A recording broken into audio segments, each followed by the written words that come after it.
That's going on. My name is Jenna Carpenter. I think I know most of you, and I certainly want to thank you so much for coming to this two-day workshop, and really excited about harnessing the brain power and smarts and creativity of this fantastic group. And we are extremely pleased to be co-hosting, co-sponsoring this NSF-funded workshop with the National Academy. And absolutely delighted to have the National Academy President John Anderson here today. He said, I didn't have his bio. He said, I could say he's a chemical engineer and he's taught everything undergrad all the way through PhD. So very much aware of the kinds of issues we're talking about. So John, please come forward. It's great to see everybody, number one, after a couple of years of isolation, Zooms, and actually I've met a few people I've only known by Zoom calls today. So good to see you in 3D. So a lot better for all of us. And I want to thank you for attending this workshop. And we're very pleased to help host it. I want to thank the ASCE, American Society of Engineering Education, as well.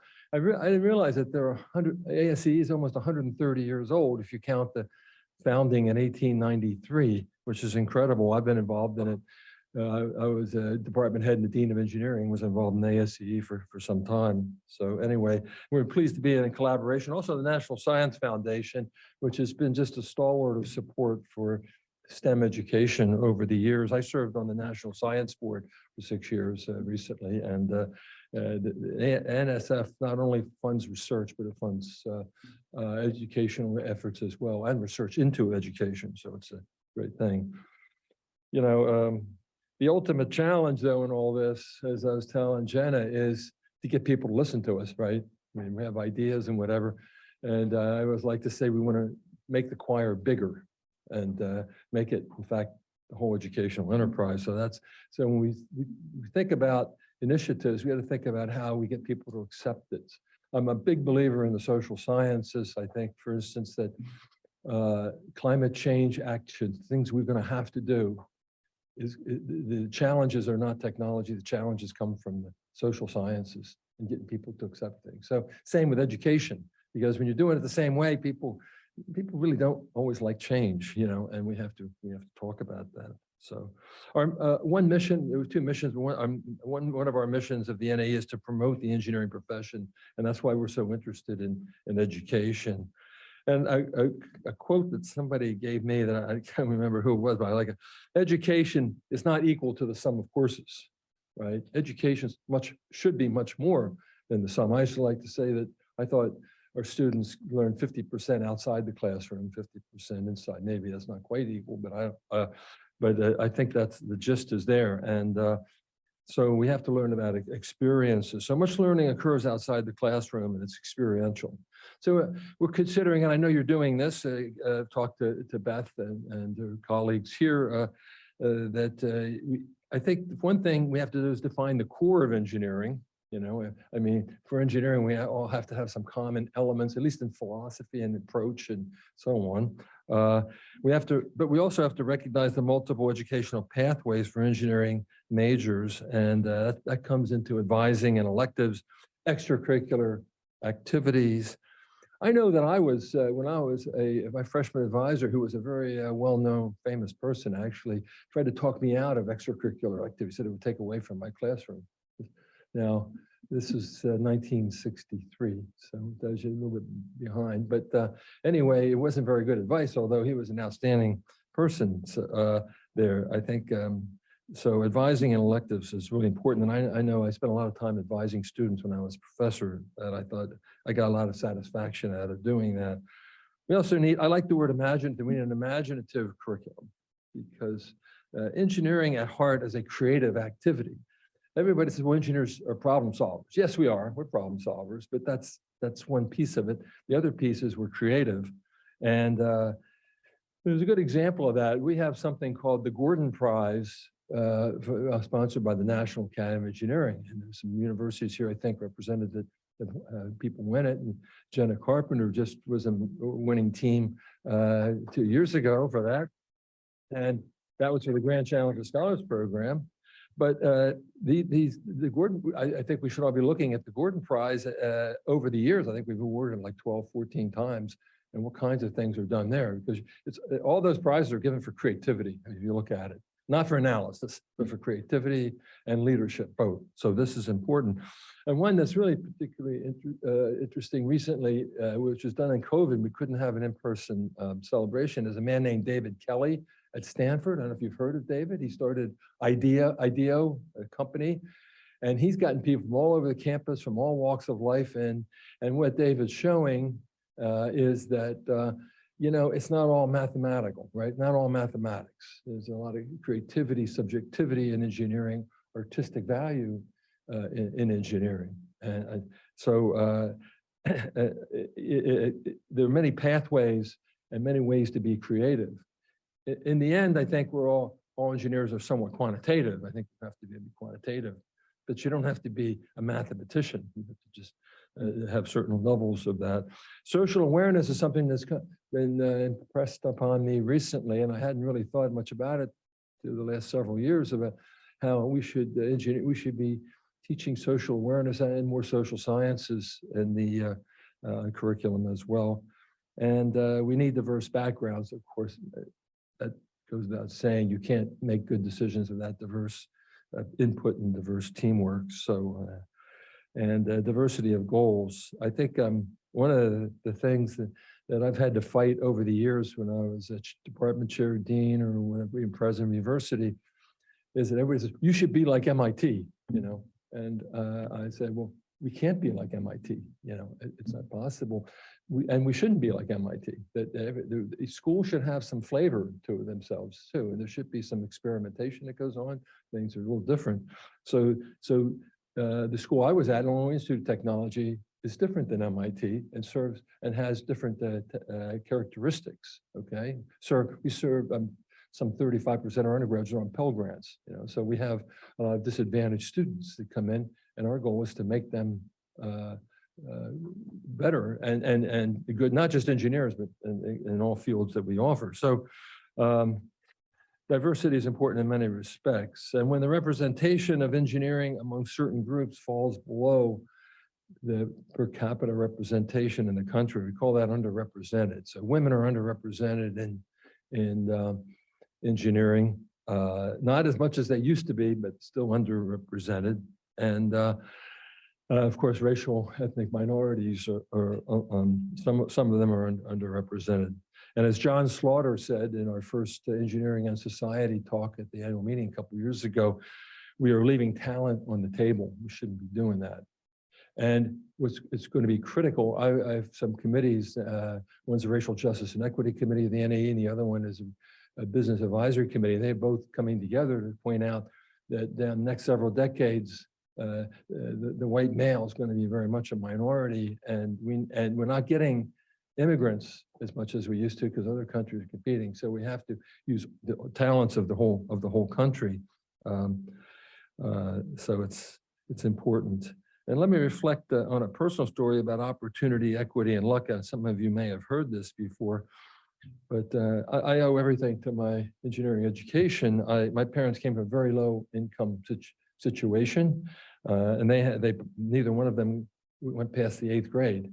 So when I was 5 years old, they moved into a small rental apartment, and it wasn't much of an apartment, but it was within a half mile of the best school district in the state of Delaware. And that's what I call luck. You know, it wasn't a private school, it's a public school. So I got to go to school with children whose parents were highly educated, professional, and whatever, and they had all kinds of advanced placement courses and whatever. I wondered if my parents had chosen an apartment a half mile away in the next school district, which is poorer, much poorer, what my life would have been. So that's what I call luck, you know, and I appreciate that. Now, what we're going to try to do is take luck out of it in some way. It shouldn't have to be that way, and that we can somehow remove the luck to realize equity here.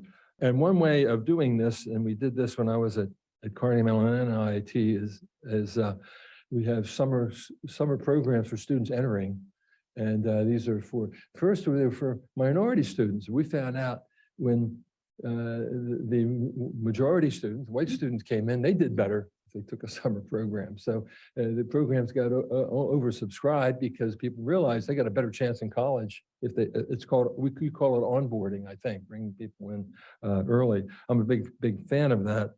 And it levels the playing field some because students, whether they're white, black, Hispanic, men, women, they go to different schools that have different strengths. And not all high schools are equal. I see that in person with my grandchildren. So I know that there's some leveling that needs to be done when we get into college. And not every, but we also have to remember that not everyone's cut out to be an engineer, right? I mean, I think in 1960, 10% of all bachelor's degrees were engineering, and recently it's about 6%. So it went down actually to 5 and then come back up, mainly because a lot more women were going to college and they weren't choosing engineering. So the percentage of engineers went down, but not everyone's cut out for it. And maybe 10% would be a very laudable number to have of all degrees, bachelor's degrees.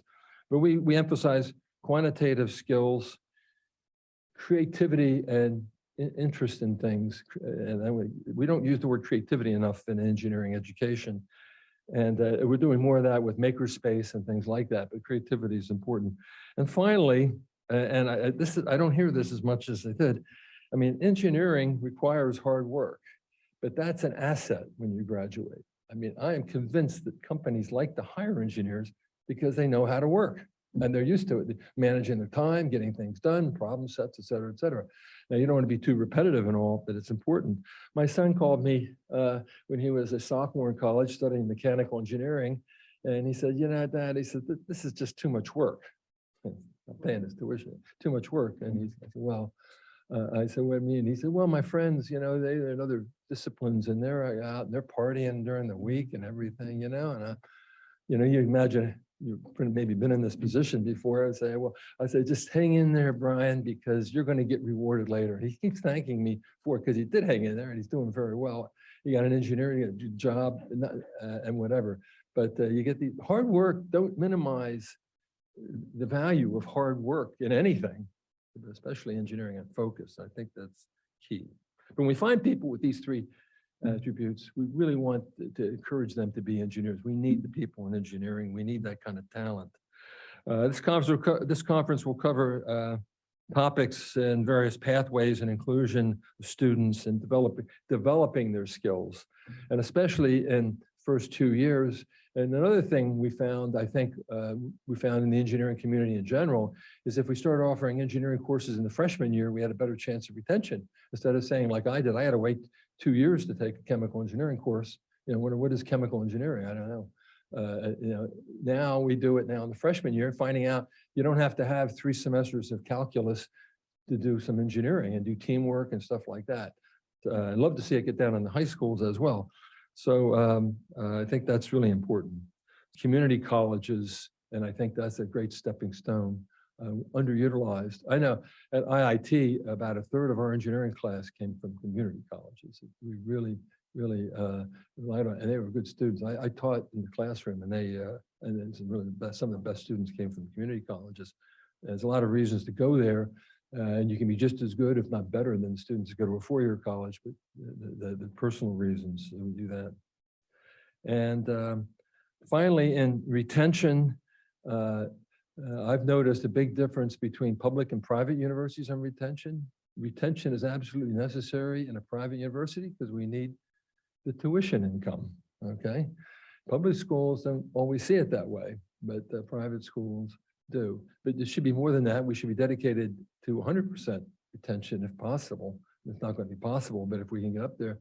And I know Carnegie Mellon, when we started making the freshman year more interesting to engineering majors, we went from 70% retention to 92% retention freshman to sophomore, and then that carries through. And it actually should be even higher than the 92. I don't know where they are now. That was years ago. So I think retention is important.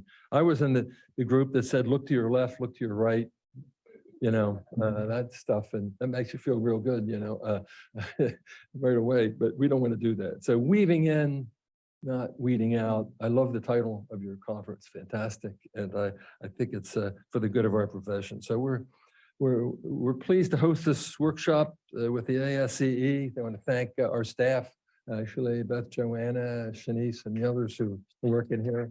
Appreciate very much their work on this, and wish you a great conference. Hope you enjoy yourself. Thank you. Appreciate it very, very much. And I think I am up next. Is that right? Do notice that you've got some articles in the middle of your table. So those are articles about evidence-based programs and strategies. So those are just there to sort of spark your creativity. We got fantastic panels that will also present some great ideas. So just trying to think of a lot of ways to spark creativity and innovation as we are working together to try to create some frameworks. All right. If you haven't met everybody at your table, make sure you do that. All right, so I'm going to take just a few minutes today to sort of do some an overview and some stage setting. And I am Jenna Carpenter. I think I know most of you in the room. I've certainly at least emailed everybody. So just want to talk a little bit about the rationale and goals of the Weaving In Instead of Weaving Out initiative. Give you kind of an overview of what we're going to do the next couple of days. And then maybe if we've got some time, we can answer some questions. So rationale. So, you know, it's not a mystery. Engineering has a long history of weeding students out because they are not perceived, right, to be the brightest and best or to have what it takes to be an engineer. If you're old like me, 60, right, I'm 61, you remember that very clearly. Yeah, I got some fellow 60 years back there. Yeah, you know, it was the look to your left, to your right, or my husband, first class, 1977 engineering class, faculty member walked into the room, said there are too many people in this class. Everybody on the left-hand side of this classroom is going to fail. My husband said, thank God I was sitting on the right-hand side of the classroom, because by the second class, everybody on the left had dropped. The faculty member was serious. Yeah. So that was pretty much the environment I walked into in fall of 1980. I'll keep it. I'm apparently being more successful here than I would like. All right. So certainly some more of those overt practices, hopefully nobody's doing that today in 2022, but weeding out still influences how we recruit students, how we admit students, how we educate students. It also permeates faculty mindsets, approaches, and attitudes. So the weed out philosophy is still there under the surface, very much influencing how we do our business. And because of that, most institutions recruit, admit, try to educate students that have had the most pre-college opportunity, not students with the most ability. You heard John, right? Think about that, president of the National Academy, right? Thought you heard his story, right? It was like it was opportunity, right? If he hadn't had that opportunity, he probably wouldn't be here today. What a waste, right? How many other talents, how many other people's talents have we wasted because they weren't lucky enough to get opportunity? So we should do this because it's the right thing to do. And if there were zero other reasons, that is enough.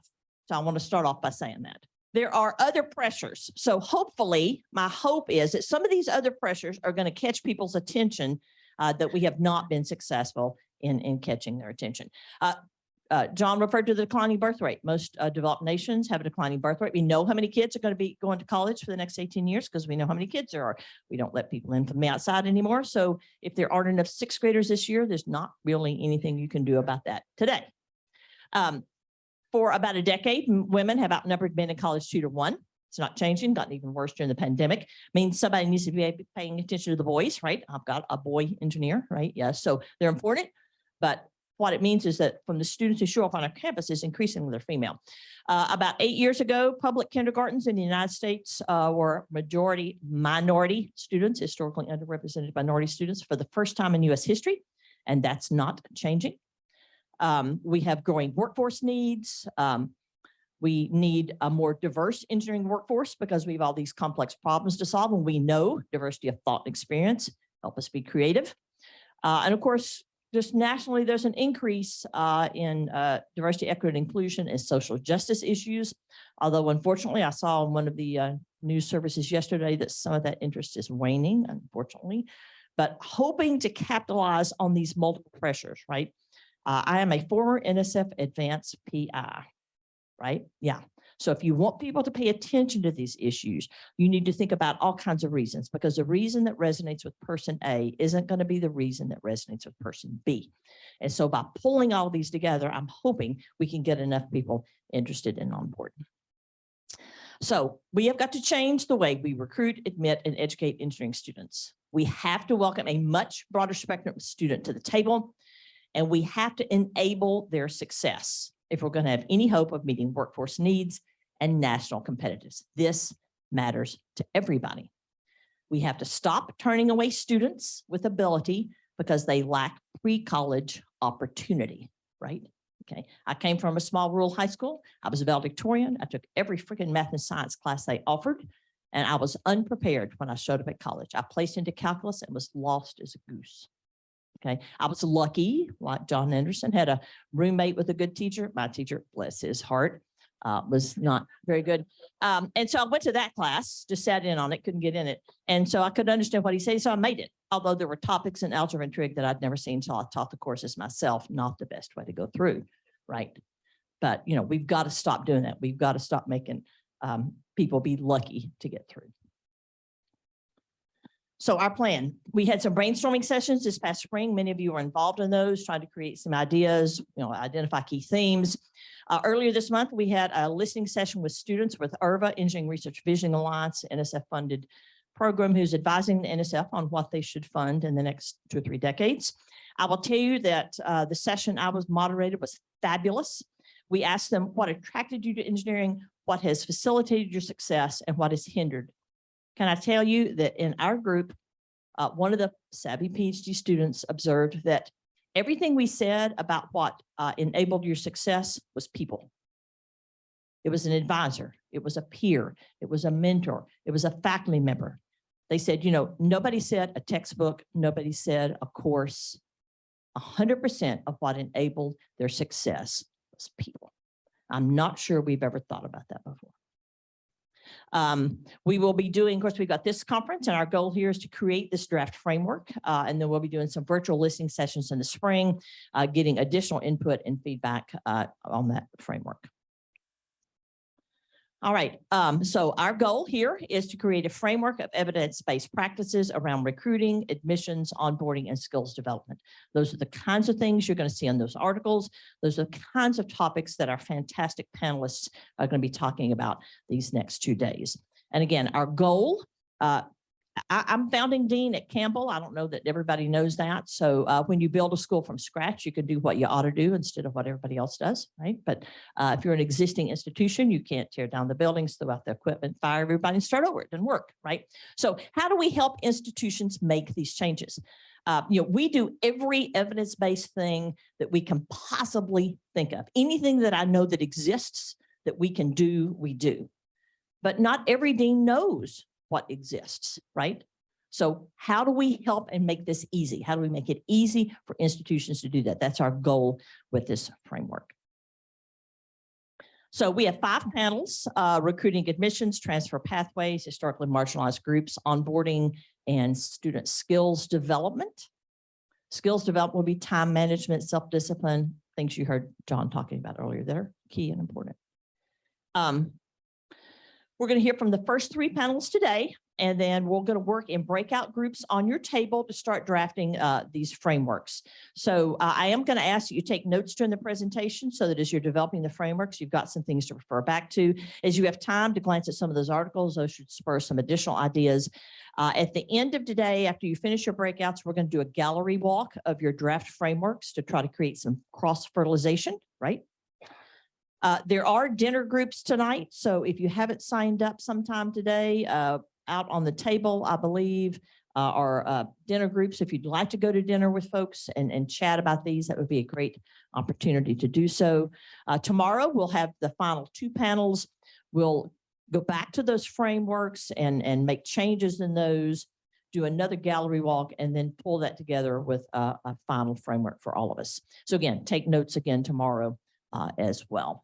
We will, before the first breakout session today, do some things. We're not going to just say, okay, have at it. We've got some structured activities to help you begin to generate some ideas and be prepared to do a good job of that. We do have coffee always important. We will have lunch and an afternoon snack both days. So any questions before we get started? All right, logistics. There is a wireless network. It's called Visitors. If you want to access it, click on network name, open it. It'll pop up on your phone. You'll need to open it on your computer and click accept. So Visitors is the wireless network if you'd like to access that. There is a map of the first floor. You can see the exits. You can see the accessibility access. You can see the restrooms. On the bottom, those two restrooms are just right around the corner. You see if you go forward, there's a women and a gender neutral restroom as well. And we are here in 100 Lecture Hall. That's us. Any questions? I think we're ready for our first panel. Tanya, thank you so much for joining us today. I know you've been listening by Zoom, so we appreciate that. So our first panel is on recruiting and admissions. We do have a rock star group here. We've got Beth Holloway, Assistant Dean of Diversity Engagement, and the Leah H. Jamison, Director of Women Engineering from Purdue, who's done some great work around this. We're really thrilled to have Dr. Michael Brown, Assistant Dean of Undergraduate Education and Student Services at Rutgers. And then on our screen up here above, you can see Dr. Tanya Ennis, who's a Spectrum X Center Broadening Participation Director at University of Colorado Boulder, who's been involved in their Gold Share program. So each of our folks has about 15 minutes apiece to talk. And then we've got about 15 minutes for questions. So if you've got questions as you go along, make sure that you write those down. All right. Dr. Holloway, take it away. While we're working on the slides, I would like to say first that this talk could have very easily been given by Terry Reed or PK Embry, both at the University of Cincinnati, because they had as much to do with it as I did. So even though my name is the one that's on the screen, this was not my work solely. So I just want to point that out. All right. One of the things that Jenna said earlier was you can't, when you talk to the people about, what enabled their success, they all said people, but policy can also enable success. And you don't see that as a student, what that policy is. And this talk is really about policy and admissions policy particularly. And I have the picture up there of a recruiting funnel. Like, what does that look like? How do we get students into a college of engineering or into any college, right? We have a big prospect pool. Some of them will apply. Some of those will be admitted. Some of those will deposit, right? Their tuition deposit, say they're coming. And then not all, but some of those will yield and enroll, matriculate in our university. So this started a super long time ago. Jenna said I'm the director of the Women in Engineering program. I've been doing that for 21 years. So I came in knowing, given the mandate, increase the number of women in engineering. Okay, well, as an engineer, I got to look at my data. Do we have enough applications? Do we have enough admits? Do we have enough people and there wasn't. So we worked on that. So we had a 46% increase in the number of admitted or applicants in a 4-year period. And there really wasn't a similar increase in the number of admitted students. So I'm like, okay, why is that? Are the women not as qualified? What's going on? What do I need to do differently? And down in the corner, which you can't really see all that much in terms of numbers, it's a list, or not a list, it's the number of women in our incoming class, absolute number between 2000 and 2010. And the number that hovers around is 300. And for a lot of people, that's a lot. For a big school like Purdue, that's not nearly enough. Okay, so I started looking into what was going on.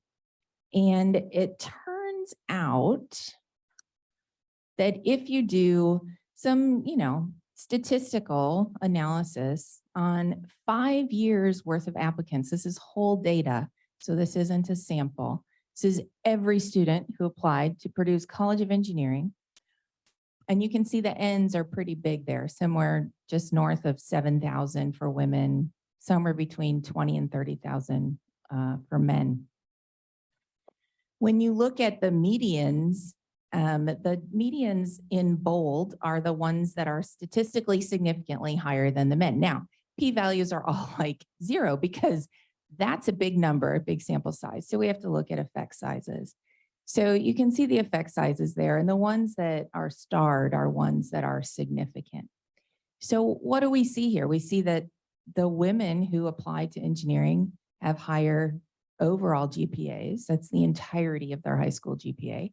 A core GPA, which is a subset at Purdue that is defined as math, science, English, foreign language, and social studies.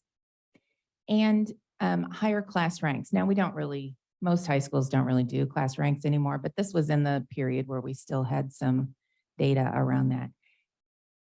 And then, there was no really difference at all in SAT scores in the applicants. And SAT is shorthand for standardized test. We converted all the ACT scores to SAT.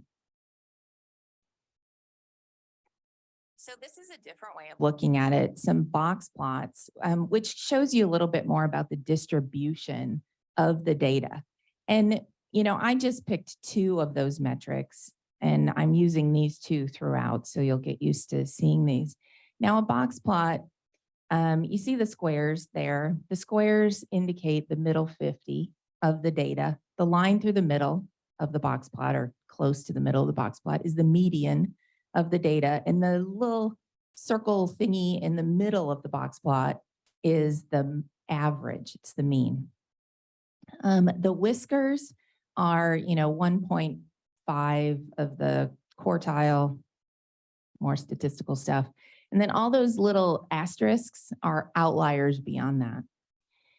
So what we notice from these plots, the overall GPAs of the women, which are always on the left, that is a much tighter distribution, and generally speaking, higher distribution. And the SAT math scores, they don't look all that different, right? So these are the applicants. So if we do the same kind of analysis for admitted students, what do we see? We don't really see a whole lot different in terms of those 3 top metrics. GPAs, women still have statistically significantly higher. And in fact, notice that the median overall GPA for the women is a 4.0. Median GPA. And I will note that, every high school has a super funky way of doing their GPA, weighted, unweighted, blah, blah, blah, blah. We unweight everything and convert it to a 4-point scale. So none of these GPAs are weighted. That's an actual, an A is an A is an A is a 4 kind of a scale. That's a lot, right? Yeah, okay. So let's move on here. You can see the box plot here. So these are the admitted students. Now, what do we notice on this box plot? We notice that if you look at those overall GPAs, holy cow, do the women still look a heck of a lot better? And when you look at those outlier points, who does that belong to? Not the women. In fact, in all of the 6 metrics that I looked at in this study, every single metric, the lowest metric, always belonged to a Caucasian male. I just want to say that. Okay. So, let's think about this. So if we have an unbiased admissions process, you should not see statistical differences in the metrics of the admitted populations. Certainly you can see differences in maybe those who apply, maybe even those who deny, because you don't know the entire spread of those who are denied, but not in who you admit. And yet we do. We also know from the way that standardized tests are talked about by their creators, they're intended to be a predictor of first-year college grades, not achievement, not graduation, just first-year college grades.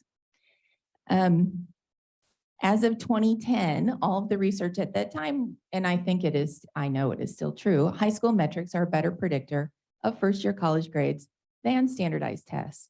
And those were the coefficients at the time. And if you add them together, you don't get much more than just if you did the high school metrics. Interesting. And there were 37 studies, again, as of 2010, that show a consistent gender bias in standardized tests. There are also other biases in standardized tests, but there is a bias, a gender bias as well. So from this, what can we decide maybe? Right, so we did have some differences in the applicant pool. So only the highest ability women are encouraged or self-select to apply to engineering.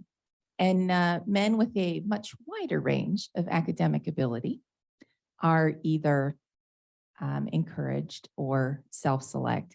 And maybe I shouldn't say academic ability, maybe it's their achievements. Maybe you could say women are held to a higher standard than men with regards to their high school performance. Or maybe you could say the admissions counselors put more weight on test scores than high school performance because the test scores didn't really show any statistical difference within the admit pool. But I like this quote from Virginia Valian from her Why So Slow book, which I know is old now, but I still love it. In situations where we evaluate the professional competence of men and women, where there's much room for interpretation, men will have significant advantage due to unconscious assumptions. Our schema for males is a better fit for professional success, and especially for high intensity scientific and engineering careers. So my conclusion was, I think we got some bias in the admissions process. So what do we do about that? Right? We talked to the Office of Admissions and they're like, well, what should we admit on? If it's not this, what?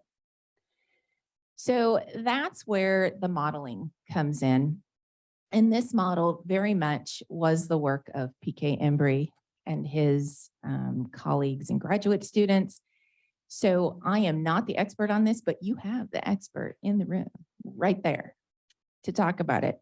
It's very small, hard to see, but generally the model has two kinds of inputs: academic performance factors and attitudinal or affective factors.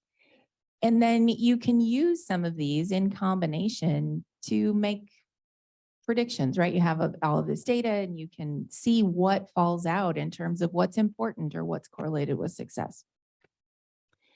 So this particular model for this investigation looked like this. So there were some fewer academic performance factors, those that were available on the application. All of this data was taken by a survey that every incoming student needed to take, and they couldn't register for classes unless they took the survey. So everyone took the survey. PK and his team proved that men and women did not answer the survey differently, meaning those affective factors, all of those distributions, they looked the same between men and women.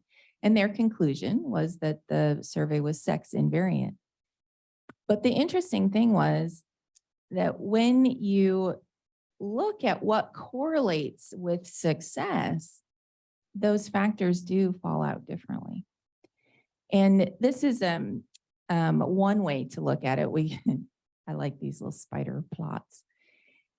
So around the outside are the kinds of things that we looked at in the model. The part that's highlighted in yellow are those academic performance metrics. The other ones on the other side of the circle are all the affective values. And you can see, I'm not going to go through an explanation of all of them, but you can see that the male answer or predictions are in blue, the females are orange, and everybody altogether is black. And I have the black on here because I want to point out that the black is substantially similar to males. And why is that? Because there's so many males in this cohort, right? So it masks the differences. It masks what women look like. It masks what, these are majority males, right? It masks what our underrepresented students look like. So what you can see here, what's important? Well, semesters of science, not the grades that they earn in science, but the number of semesters of science in high school. Super important.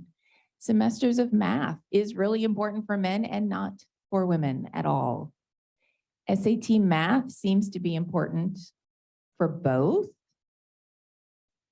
Interesting. And this is for 1 year retention. Leadership for women is important. Evidence of leadership, motivation, academic motivation is important for women. And, you know, there's some expectancy value that's important for women also that does not show up at all for men. If we want to instead look at graduation, I will note that this says 10 semester graduation, 5-year graduation. Yeah, that's because we only had 5 years worth of data. Like that was the earliest cohort we had. So that was the graduation we picked. Boy, these men and male and female spider plots look completely different. Semesters of English, really important for men. SAT math, really important for men. The most important thing for women is the propensity towards deep learning.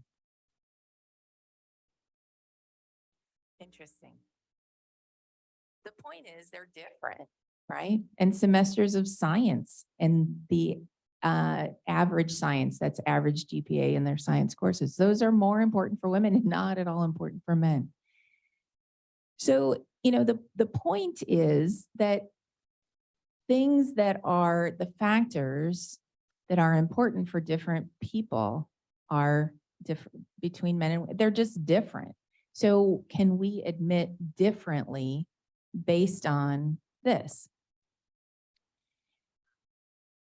Well, that is a whole nother discussion about how we tried to convince the Office of Admissions to do that. It involves lawyers, as you might imagine.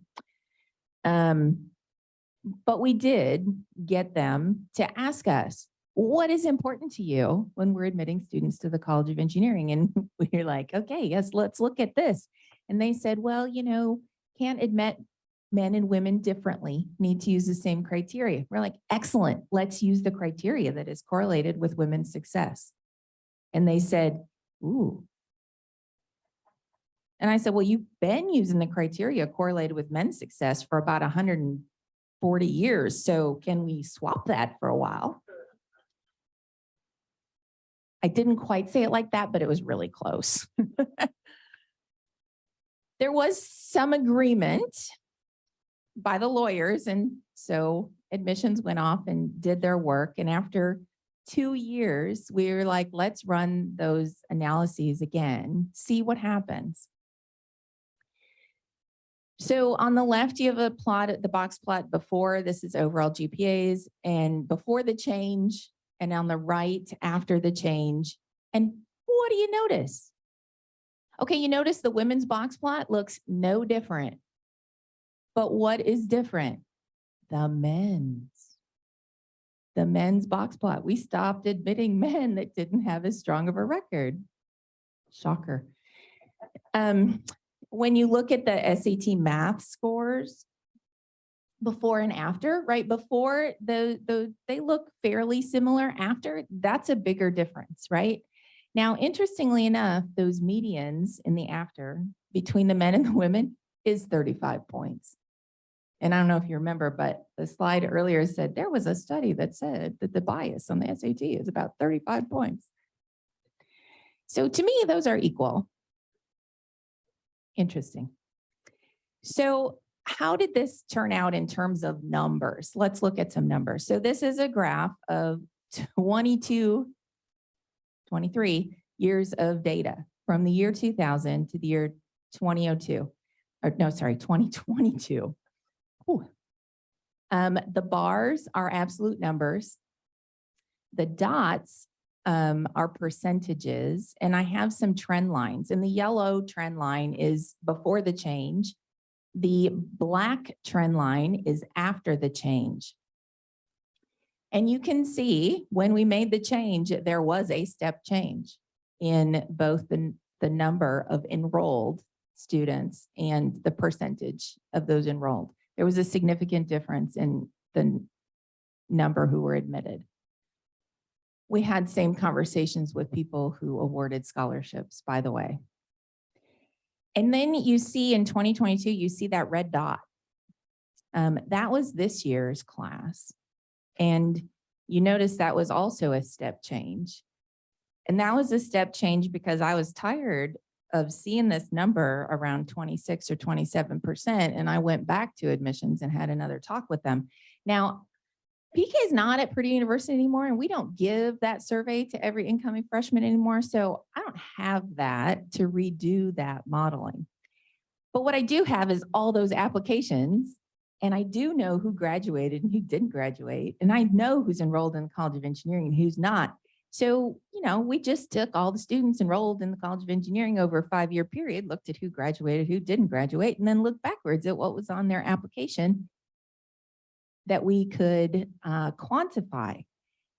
And, you know, we looked at what correlated with success. And this is something, y'all can't do that other modeling thing, probably. That was sort of a once in a lifetime, cool, awesome thing, but y'all can do what I just talked about.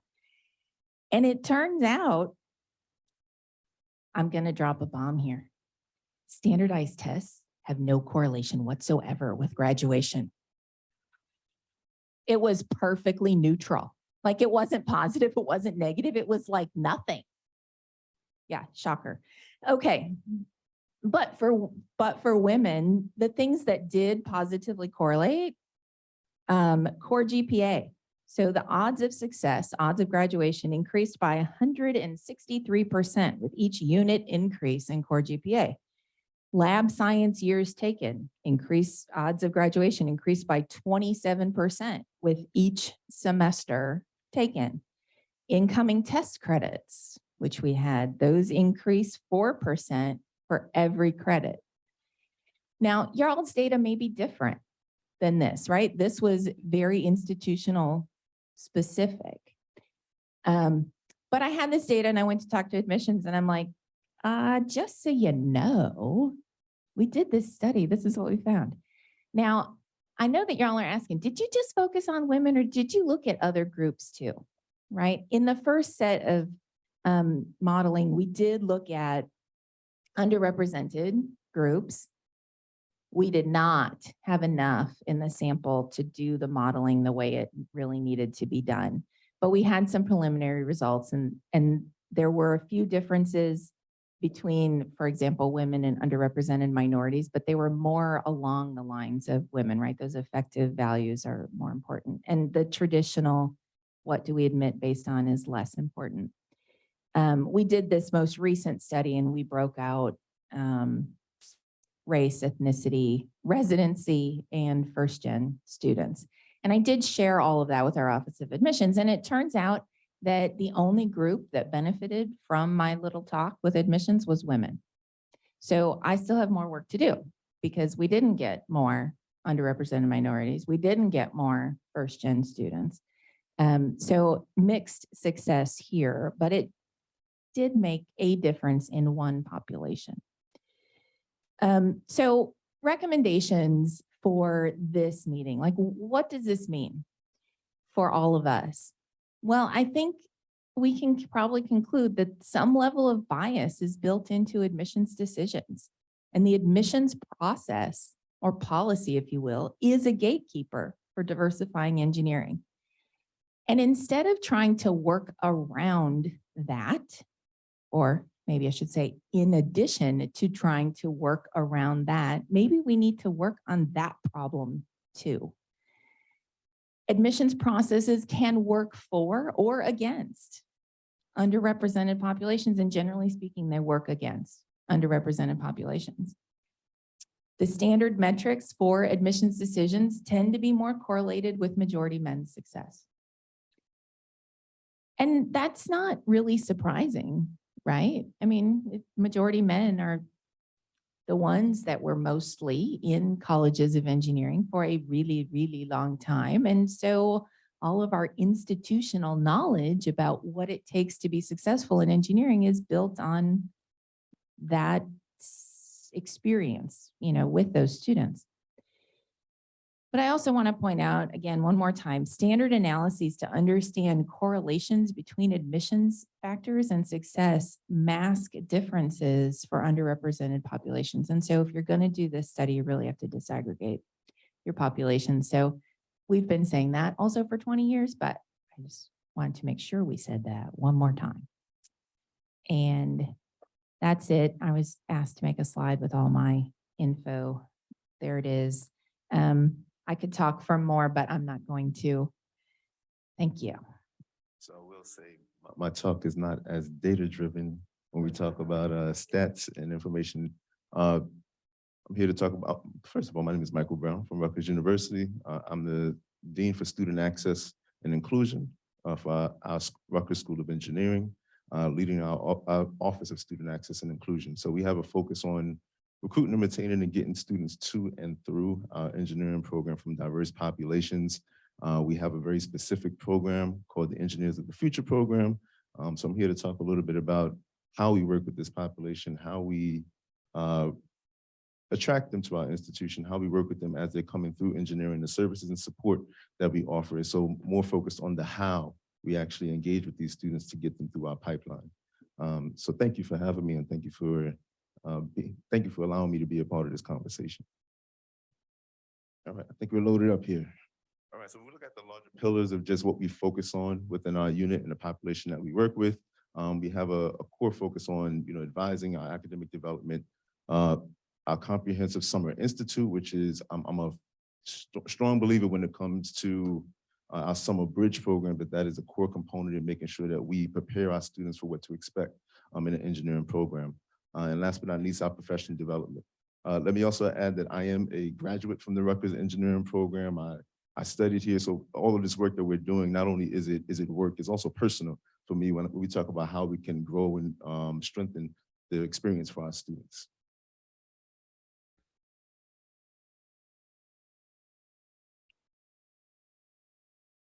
So the Engineers of the Future program, you may hear me go back and forth on this language between Engineers of the Future, EOF and EOP.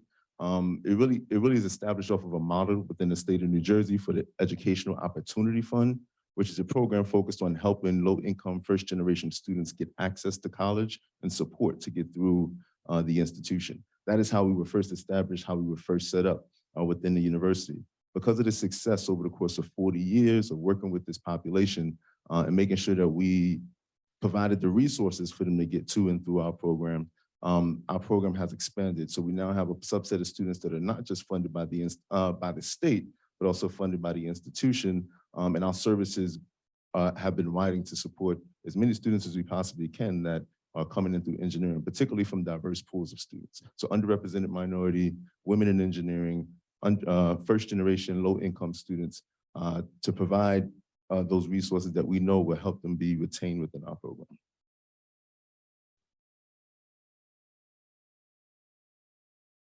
So as we're admitting students into the Engineers of the Future program, something to keep in mind, I did distinguish that some of them are state funded, some of them are funded by the institution, but the most important piece there is that none of these students are regularly admissible based on the institutional guidelines.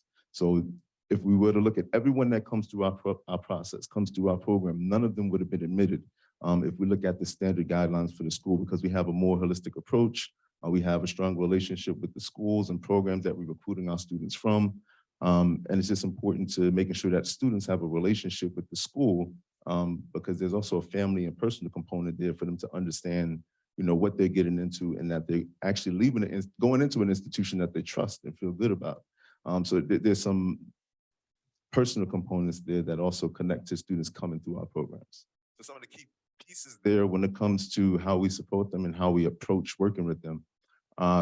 As I mentioned, our Summer Bridge program, 5-week summer institute, where we're putting students through, math, writing, programming, physics and chemistry to make sure they have the academic support and academic preparation for the engineering program, doing research and other components as well. We'll talk a little bit more about that. Developmental programming, workshops, preparing them for skill sets that they'll need after graduation, personalized tutoring, academic support. I call it intrusive counseling, but some other folks may call that holistic counseling, holistic advising, the way that we work with our students, but we really take a very hands-on approach with, keeping eyes and ears on how our students are doing and being a safe place for them to come and get support. A supportive network, which also includes, yes, us as advisors and deans, but also the network that they have amongst themselves and alumni, because that's a key component in our program as well. Financial advocacy, financial aid, and how to afford college is a huge component of our program and how we support students to get through the engineering program. And last but not least, our student organizations, who, in my opinion, is the backbone of our institution and of our school. We really couldn't do a lot of this work without the support of our student organizations like the Society of Black Engineers, Society of Hispanic Professional Engineers, Engineers Without Borders, Society of Women Engineers. These are organizations that we directly advise through our office as well. Okay, so when we talk about the recruitment and admissions process and the fact that we take a more holistic approach, we have a partnership with admissions to evaluate applications and to understand the student pool that's coming in.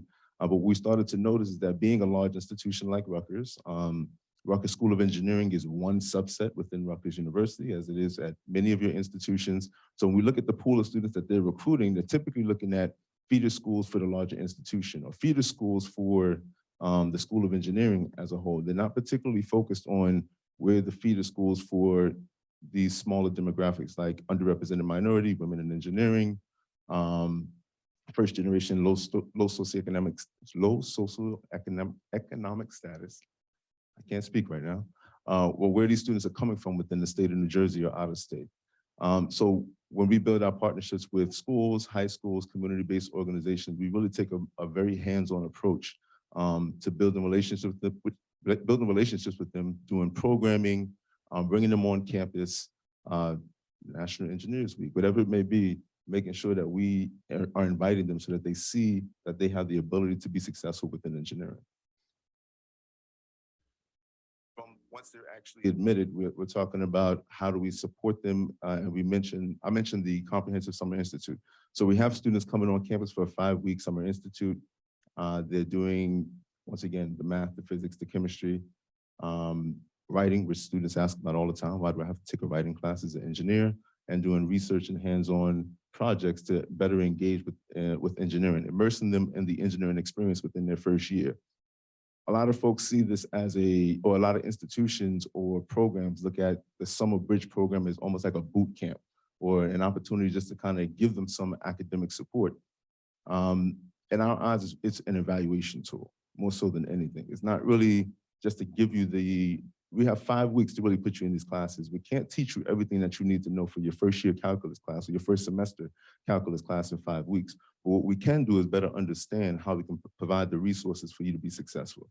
So all of our staffs that are working with our students during the summer, our tutoring staffs, our academic staff, our residential staff, at the end of our program, they're giving feedback on each student within our program so that we can put an academic plan in place for what that looks like for them entering the fall semester. Do they need tutoring? Do they need, it would be helpful for them to have learning assistants within their courses. Can we provide study groups that are specialized for our populations? What does it look like for them to have a successful experience in their fall semester? By doing that, we have a clearer picture of the profile of the students that we have coming in and resources year to year that may change for how to support this population. At the same time in the summer, we also have our students that are not first year, but continuing students taking classes because we're trying to reduce that time to graduation by giving them the opportunity to take winter and summer classes. That has been a huge component, particularly in the past 2 years where students have come with deficits or some challenges in math and reading. To make sure that we provide those opportunities for them to make up those courses in the summer and winter time. I mentioned our academic skills and trying to make sure that we strengthen their academic skills while they're here on campus. Also providing tutoring study groups. The students typically are living in the engineering learning community. So we try to infuse as much of those academic supports, not just with the individual students, but within those communities as well. to assist them with their success. So the more that we can provide access to those services, but identify them up front that they need them when they come in their first year. Also those students that are on probation or not doing well, to make sure that they get that support so they recognize what are the tools that they can use when they're not doing well, is a huge component of what we do. And last but not least, our counseling and advising. Each student that comes through our program is assigned to an advisor. They have to meet with these advisors in their first year, they have to meet with them on a bi-weekly basis. For upperclassmen once a month. And we're having conversations around academic support. What are they taking advantage of? If they're on probation for some reason, how are they improving this particular semester? Do they have goals when it comes to internships and co-ops? Reviewing resumes when it comes to professional development, providing access to careers in engineering. We have pools of companies that recruit directly from our pool of students. So making sure that they get connected at any level that they're at, whether it's research, internships, co-ops, full-time jobs. So the staff that we're working with, we do have 3 admission counselors that we work with in the Office of Admissions. They help us evaluate and get the pool of applications for students that are applying into our program within the first year. They don't review those applications. We do that within our office because we want to make sure that we are taking students that aren't just meeting certain SAT and GPA profiles, but have a genuine interest in engineering. They are coming through engineering, programs within their high schools. They've demonstrated that they can be successful within the engineering field. So we take a closer look at that than admissions does to make sure that we're recruiting a larger pool of students. And in many cases, it requires us to interview and talk to students one-on-one or go into the high schools and have conversations with their high schools to understand what the experience has been for these students. The more that we can do that, the better picture we have of this population. And this allows us to make better decisions on who we're admitting into our program. As far as support staff, we have, our office is actually 8, but the folks that are actually working directly with students, myself, we have an assistant director, and then 4 program development specialists that have different focus areas, ranging from tutoring, career development, women in engineering initiatives, and our URM programming. We have 2 other administrative support staff members, but ultimately, each program development specialist is working on program and initiatives around all of these areas, but also advising students. And we serve as they serve as the primary academic advisors for the students as well. So we talk about selecting classes, when we talk about when students are facing difficulties. In many institutions, there's a separation between the academic support and the student experience or student support. Our students are really getting all of that in one place. All right, so this is the one piece of data that I have in the presentation. But I wanted to be clear when I showed this slide, we do not house all of the underrepresented populations in the school. We do not bring them all through our program. We recruit about 10% of the incoming population that we serve. But ultimately, when we're doing our outreach, when we're doing our connections to community-based organizations, when we're going into high schools, when we're doing programming, we're inviting schools and programs from around the state. So ultimately, the school is benefiting from that as well when it comes to attracting these diverse groups of students. And then those that particularly need our help and support are the ones that we service once they come in.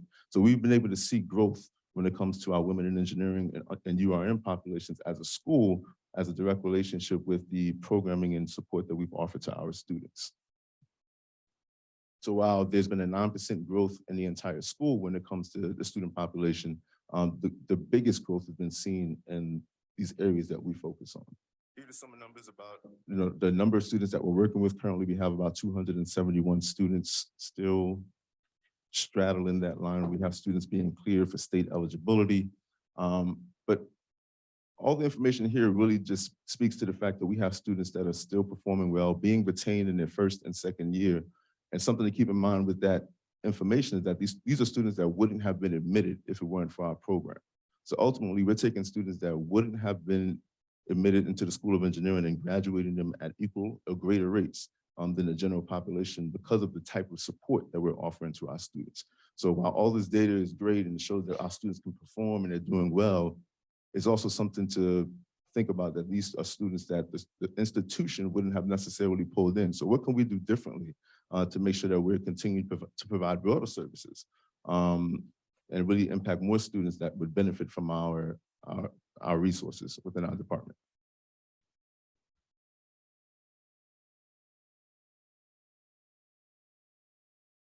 So just wanted to pinpoint here that, I mean, a lot of the things that we do within our unit is really research focused. So we're looking at the different models around the state of New Jersey when it comes to different EOF programs. We have to report back to the state on how we're, to the Office of the Secretary of Higher Education, these different resources and ways that we're engaging with students in our recruitment and graduation rates. All this information is important to making sure that we continue to receive our funding to support students. Then on the same side, on the school side, we report that same information for our school funded students as well. So it is important for us to continue to receive funding. Now they see that our students are doing well. Just wanted to point that out. That's all. As we're measuring success, I mentioned that our students are doing well, performing at equal and higher rates to the institution as a whole. So we set goals each year when it comes to retention and overall, I mean, our first year retention and overall retention rates. So we see here that our students are performing really well with 96% first year retention rates, 81% overall retention rates. These are the three areas that we really measure that success: retention, our satisfactory academic progress, and academic compliance. I think most schools and states at this point require students to have a certain GPA completion rate in order to continue to receive financial aid. So we set goals around that to make sure that our students are eligible for that financial aid. And lastly, our academic compliance, making sure that students have above a 2.0 or above GPA to maintain school compliance as well, to be able to remain in the school, to not be on probation. So at this point, we have 89% of our students that are in good academic standing within the institution as well. Some of our challenges to growth really fall into three areas: the cost to scale up. A lot of the services and resources that we're offering to students, it costs money. It's time and energy and funding to make sure that we can provide this type of service to a larger pool of students. Just our summer bridge program alone costs roughly about $4,500 per student for a 5-week experience. Helping students get to graduation in a more timely manner by taking winter and summer courses, we're funding those opportunities for the students through our state and institutional funds. And also, what we also recognize is that a number of students have gaps between their term bills and their financial aid. And these gaps may not be a big deal for the general population of students, but for the most part, an $800 or a $900 term bill for our students is the reason for them not to come to the institution in some cases. So we have grants and endowments to make sure that we can provide that support for our students as well on the financial side. The holistic application review is something that's also a challenge. The more students that we want to enroll into our programs, the more applications we have to review. Admissions is not doing that holistic review for the entire institution. Well, I'll take that back. Because of the pandemic and us moving to test optional, there has been a lot more holistic review taking place. So it's hopefully giving them more practice on how to do this for a broader spectrum of students. So we're hoping that we can admit more students based on a holistic review, but that has been a challenge in the past, doing a holistic review of applications that's not just based on SAT and GPA requirements. And there are also untapped communities that we're not working with at this time. We heard about our women in engineering populations already, our transfer populations, students that are finishing with associate and dual degrees. We want to be able to better service them and provide a lot of these resources to them as well, but we just need to make sure that we can expand to that capacity. So moving forward to actually grow and to do more within our communities, we want to try to target more of these populations. Once again, that's all based on funding and where we can get additional resources. We want to increase our outreach and our connection to schools now that we're back in person and the pandemic has subsided a bit. We can actually go into the schools, which actually had some impact on our enrollment and recruitment numbers in this past year. The relationship building piece of what we do is essential to making sure that we can recruit students to come into our program. The workshops and trainings, we want to make sure that we enhance that.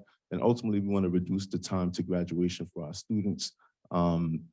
Students are making decisions based on financially where they can be after graduation, how much debt they're going to be by the time that they finish their degree, knowing that it's taking students on average 4.5 to 5 years. In some cases, it's a turnoff for our population because they want to graduate in 4 years, have their degree, and not be in substantial debt. So trying to do our best to make sure that we're providing resources to reduce that time to graduation. Thank you.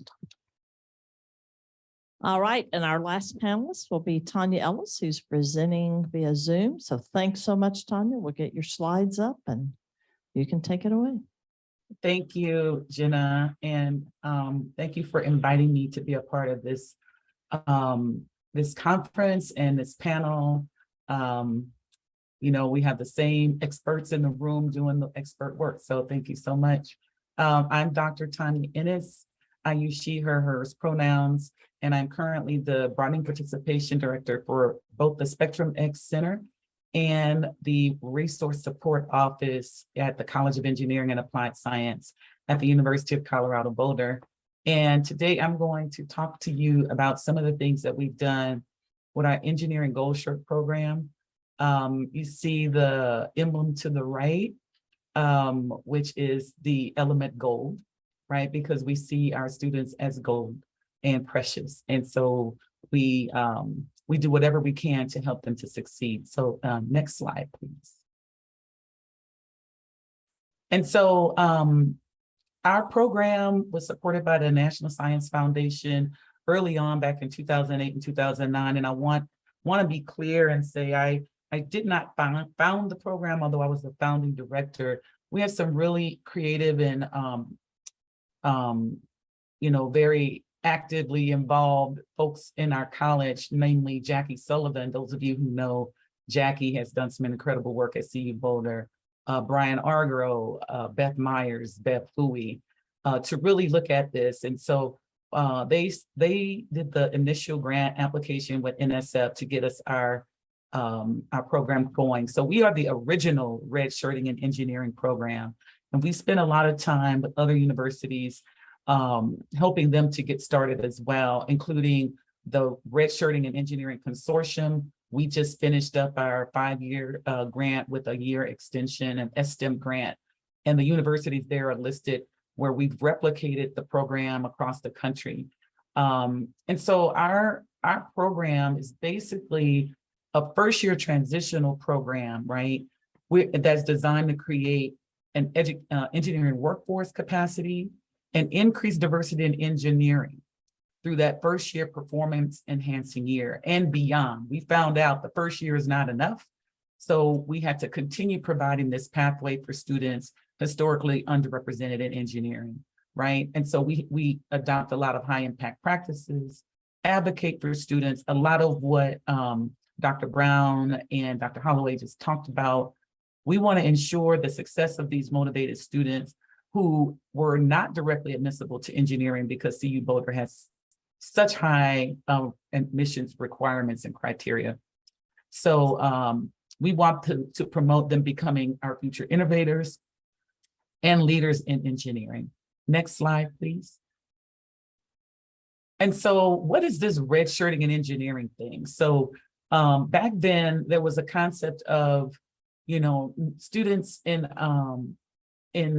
that were applying to engineering that were not quite ready. And so the metaphor was looking at the red shirt athlete. And so the red shirt athlete actually comes into they're on the team, but the first year they spend time developing their athletic fitness to prepare for their sport. They're on scholarship, they're part of the team.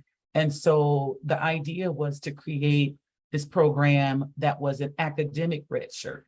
So that first year we would spend time developing students in their academic fitness to prepare for their academics. What we also found out was it's not just about their academics, but it's also about navigating higher education, because many of these students come from backgrounds where, you know, they may be first generation and lack, you know, opportunity and to engage with universities, low income first generation. And so it's really about motivation, preparation, never giving up, developing the self-efficacy in students. Next slide. And so historically, Gold Shirt was created because there was some data analysis done early on about the Colorado high school graduates and where were the underrepresented students because they were not showing up at CU Boulder to study engineering. And so what was found that there was an extremely small number of students who were qualified, who met the criteria for the College of Engineering and Applied Science. And so mostly the issue was the test scores. And we know SAT, ACT is biased, not just against women, but also many populations of people of color. And so the direct admit, if you look at this, what I've provided here, direct admit students were having high GPAs, high test scores, high octane, right? They've gone to the best high schools with the best preparation, with the best, the courses. And so no brainer direct admit. And then everyone else was going to what we call ACO, the alternate college option, which is in the College of Arts and Sciences, or they were being denied admission to the university altogether. And those were the lowest tier applicants. But these students in the middle is what we call the next tier applicants, where we looked at their high GPA, medium test scores, lower tier were like medium GPA, medium test scores. And so again, we talked about this holistic look at admissions. And so the Gold Shirt invitation eligibility was basically determined by admissions and enrollment management. And they looked a little deeper than just the numbers, as we're talking about looking at holistic admissions and other factors that determine success. And so, of course, we cannot admit based on race, ethnicity, gender. And so there had to be another requirement. So this interview process was established to talk, to kind of understand who the students were, on a more personal level, and do a little bit more work in establishing admission pathway that's different from the herd, right? The herd. Bring them in, what is their grade, what is their test score, sort, admit, right? We're not treating our young people as a data point, we're treating them as people. So let's go on to the next slide. I want to talk about how we institutionalize the process. So those key leaders that I spoke about brainstormed about the model and came up with some goals, and I'll share those in a minute with the campus leaders. And so, the programs cannot just depend on who the people are actually working the program. We have to get commitments from campus leaders and the institution, not just word of mouth, like lip service, but also an understanding that comes with financial support. And so after agreed upon the programmatic goals, there was a signed memorandum of understanding between the campus and the college with some serious consequences for not making progress. And so there's been some funding established that's cost shared with the college, projected over the first 7 years, right? And so each year I had to do an annual report on how we were performing as it relates to the programmatic goals, right? And I'm happy to say after those first 5 years, they didn't require another annual report because then they institutionalized the funding and the support for the Engineering Gold Shirt program, which ended up being very important as we encountered the pandemic and had budget cuts. So the Gold Shirt program was not affected at all. So next slide, please. So the goals of the program, these were the 6 goals of the program. And I also will say that when I worked with the consortium, the Red Shirting and Engineering Consortium, these programmatic goals were adopted across the consortium. And so we want to increase the interest in and knowledge of an engineering education, future and career. And I also want to say we assess all of this when students show up to Summer Bridge. We build a sense of community, prepare students to perform and succeed in the program, which we know our engineering curriculum is also biased towards white male, the white men in our colleges. And so not only are students trying to work to succeed academically, but also how do we have students develop to deal with the structures that are built in our colleges and on our campuses that are not necessarily the most friendly, right? And so we also want them to perform and succeed in the traditional engineering program the following year or years. And of course, attracting a more diverse student body and retention of students historically underrepresented in engineering. We want that to increase and to serve as the national model for successful recruitment and retention of underrepresented students. So I appreciate Jenna inviting me in this national platform to share our work. Next slide, please. So our target audience really were the students from underrepresented demographics in engineering, and you can see all of the different backgrounds, right? And really when you see the number of underrepresented communities, it's really a travesty that in engineering, we've not done a good enough job to have parity with all of that. In the GoShip program, we also have white and Asian American students, even though we say that they are maybe underrepresented, maybe overrepresented in the college, we still have students who are also first generation and low income from those backgrounds. And so we don't discriminate against those students. Over the last 14 years or so, we've had approximately 450 students through the program. Many are now well, I'll talk about that later, but many of them have graduated and are doing well in graduate school, industry, and one is even in medical school, I think should be graduating this spring. And as I talked about intersectionality, many of the Gold Shirt scholars have multiple underrepresented identities. So knowing that helps us to connect them with resources in the college, partnering with other scholarship programs, getting them involved in student society and other support offices across campus so that we provide that wraparound service, holistic support for our students. Next slide, please.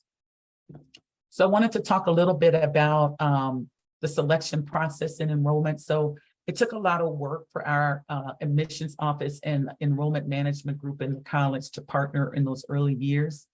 And so we actually don't have a separate application. Some of the other redshirting and engineering programs ask students to do an additional application.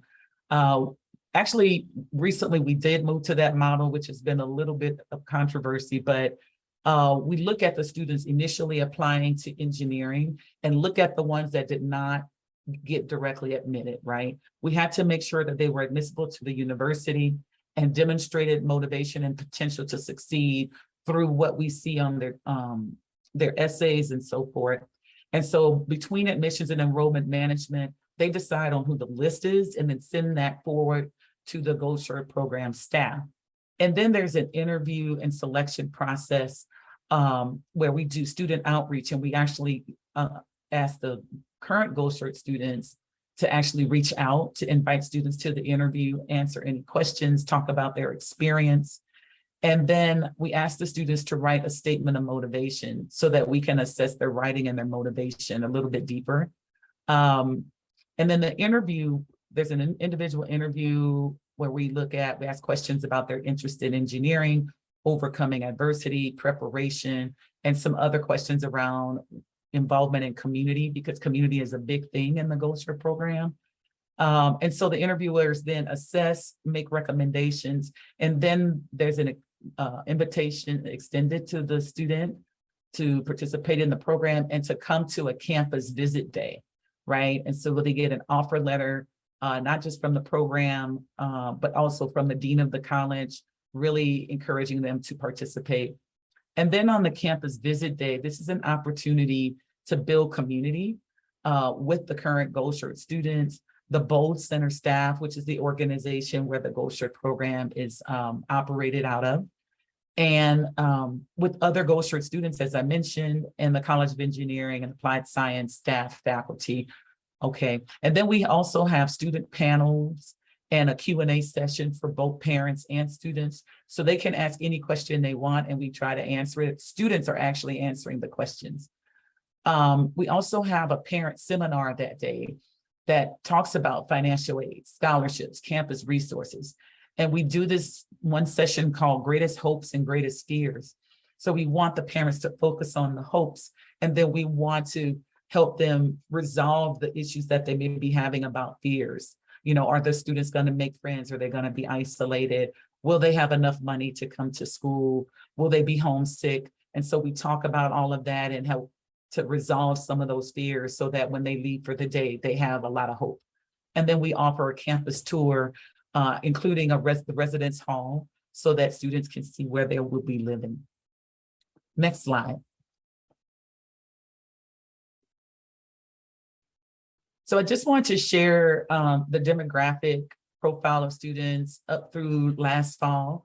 As you can see, we have many students from the underrepresented backgrounds that are traditionally, not represented in engineering. And so at first we struggled a lot with having, a good number of female students. We are now operating about 35% female students as compared to 65% male. So that brings a lot more balance to the cohort. And you can tell the difference when there's not a lot of female students or women students in the program. So we're happy about that.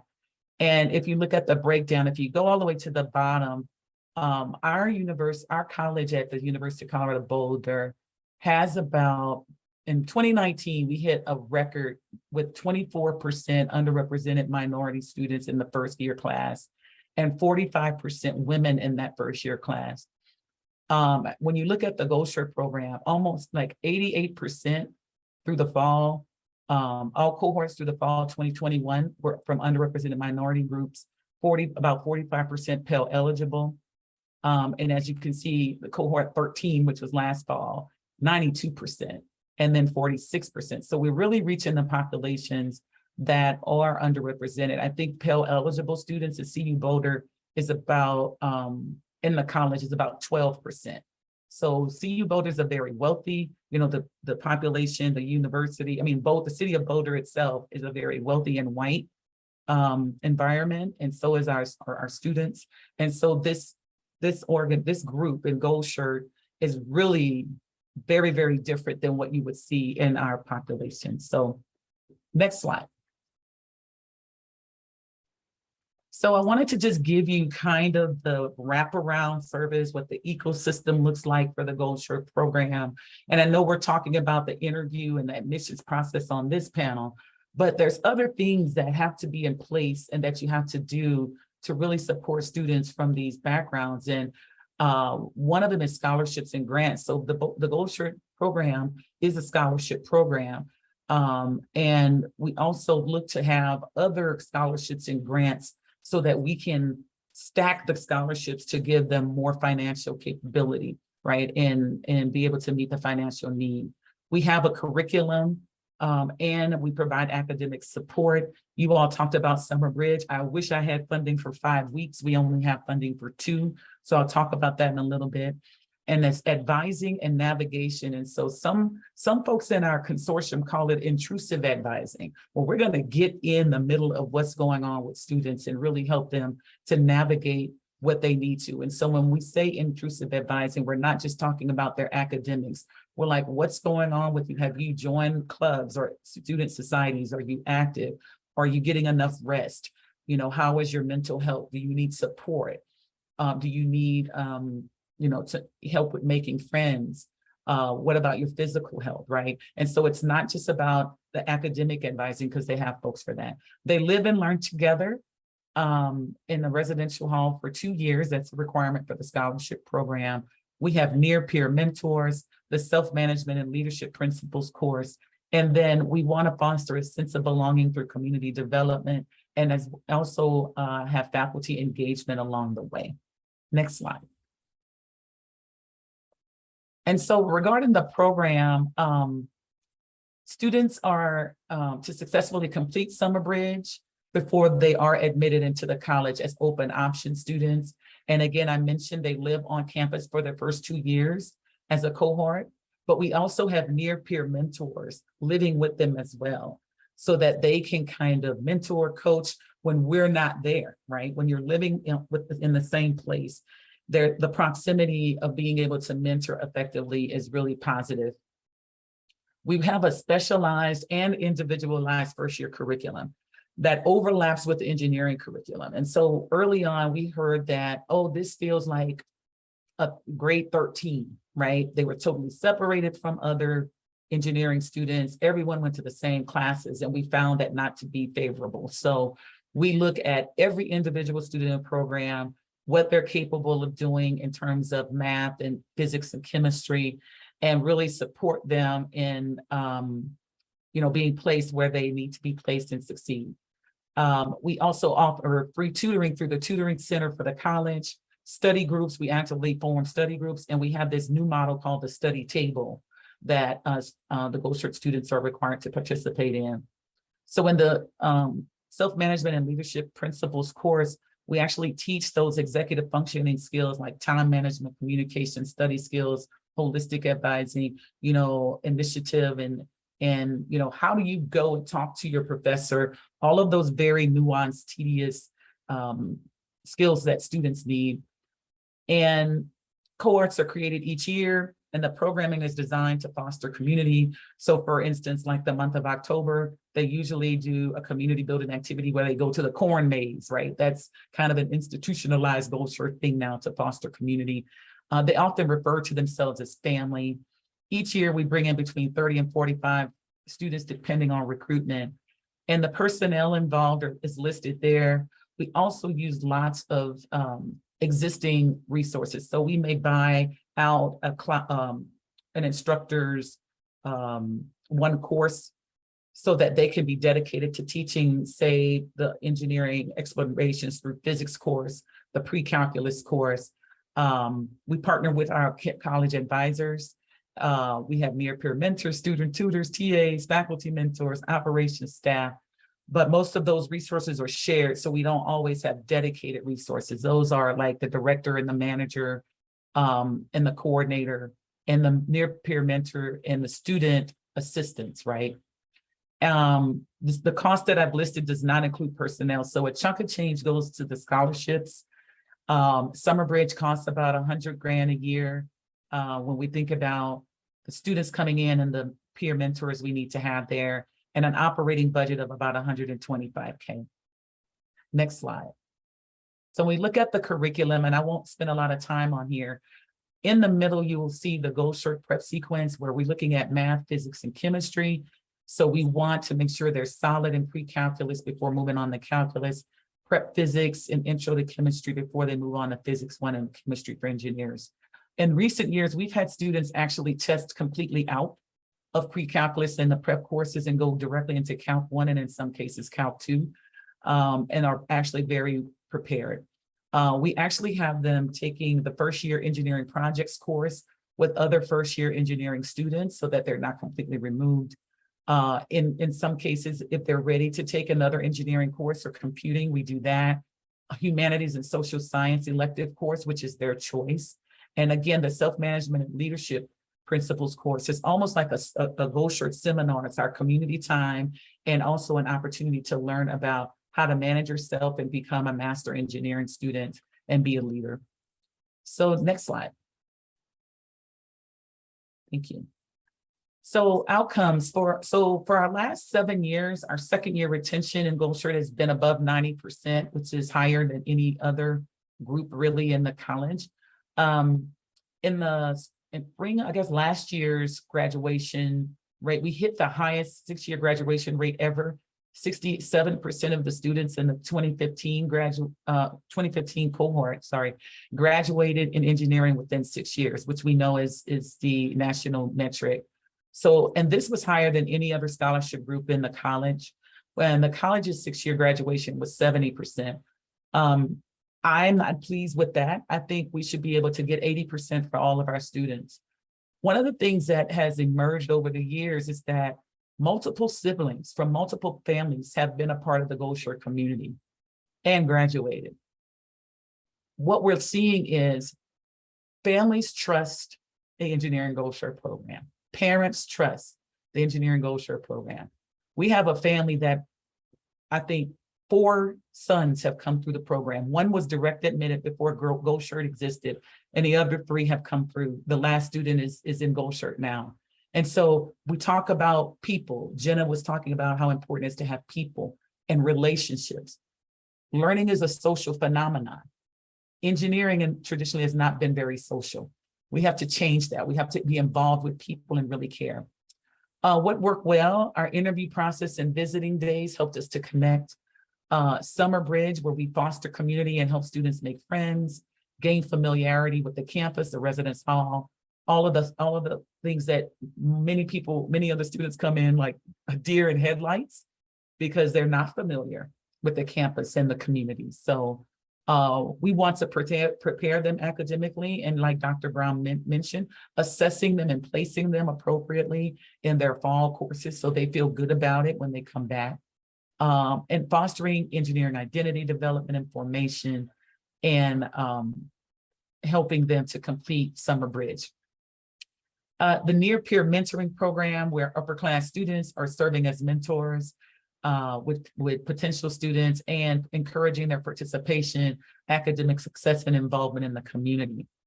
One other thing is the scholarships. We've really been working to help students stack their scholarships when possible. And that's an incentive to confirm attendance.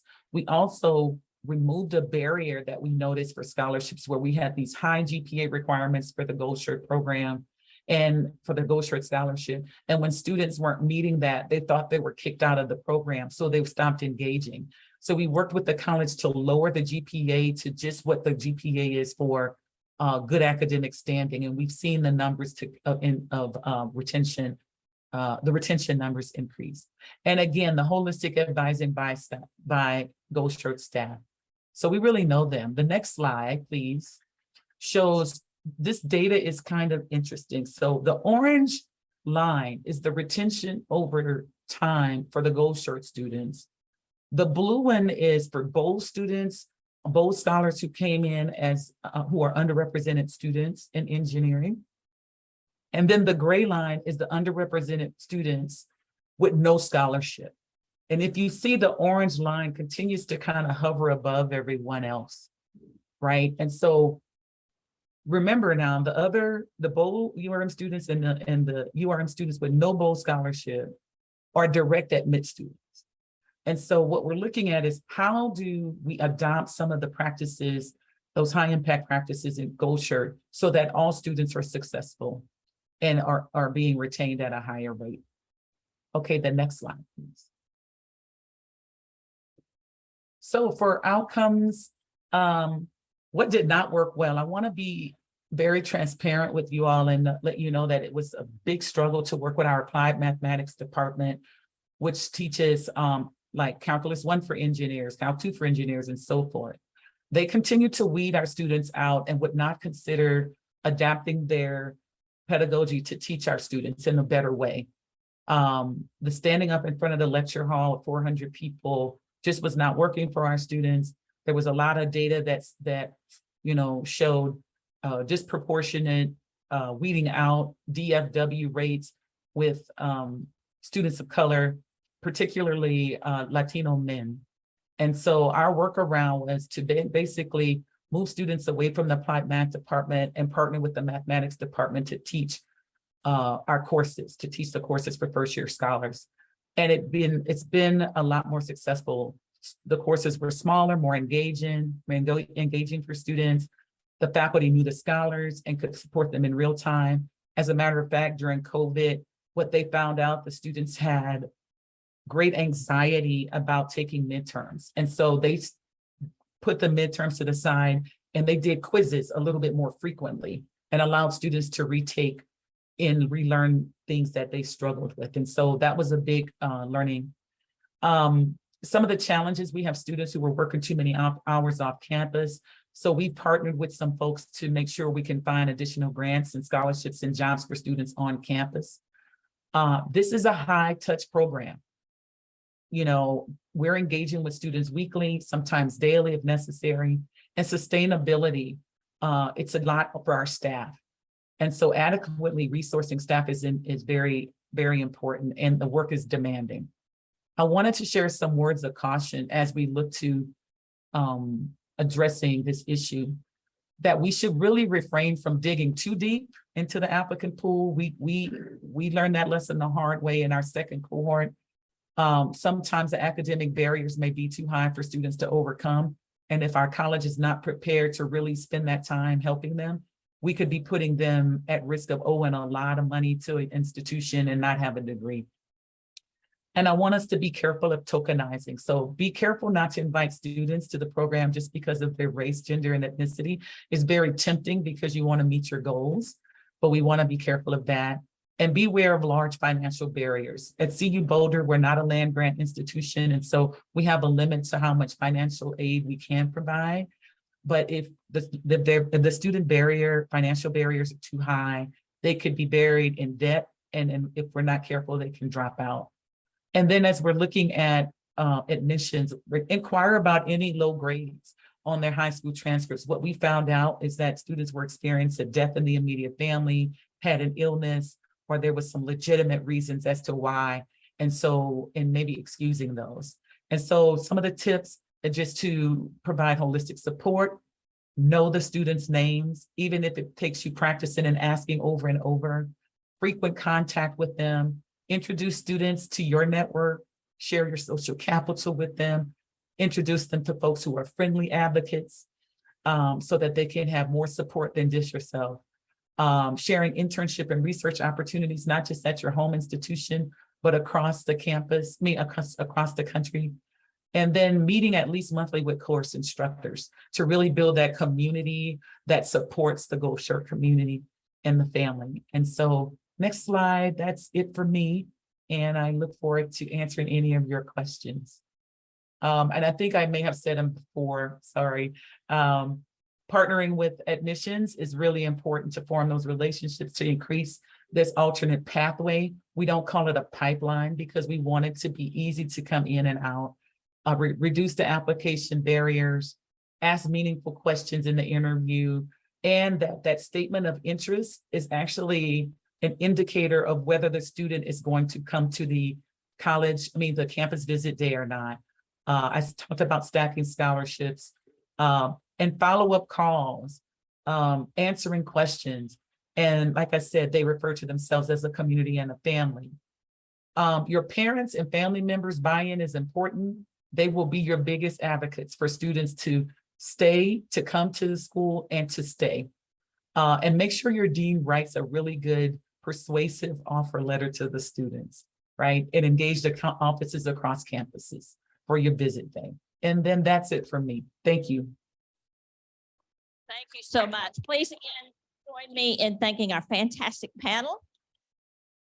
So I know I was taking notes and borrowing all those great ideas. So, all right, our second panel today is on transfer pathways. We certainly heard some of our previous speakers talking about community college transfer students. Michael at Rutgers was saying about a third of their students were community college transfers. I would say that at Campbell, we have about historically pre-pandemic, the number of community college transfers really sort of equals the number of students we lose in the first year. So it kind of looked like our retention was 100%. That'd be fabulous. But so, community college transfers are a great way to bring in, again, students with more varied opportunity, right? That's what we're thinking about. How do we quit filtering for opportunity? And that's a great way to do that. So we've got three great panelists, Dr. Brooke Bearhane, Dr. Nandika D'Souza, and Dr. Andrew Williams. And Brooke's going to take it away for us. Thanks. All right. So good morning, everyone. I'm Brooke Bearhane at Florida International University. I'm an assistant professor of engineering education.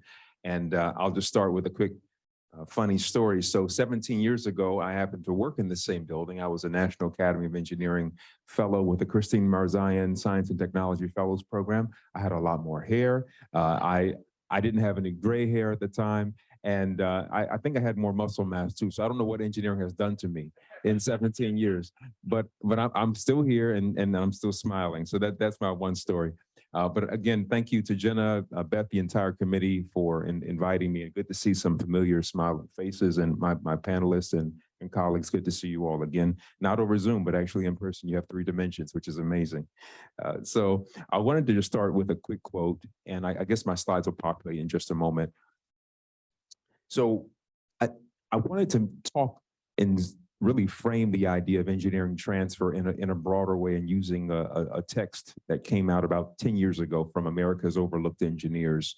And before I get into the details, I'm just going to read something that's by Patrick Terenzini, Lisa Latuca, my colleague David Knight at Virginia Tech, as well as Hyun Roh, who say, quote, one solution. Is it kind of reverberating as I'm talking? Can you also hear me pretty well? Okay.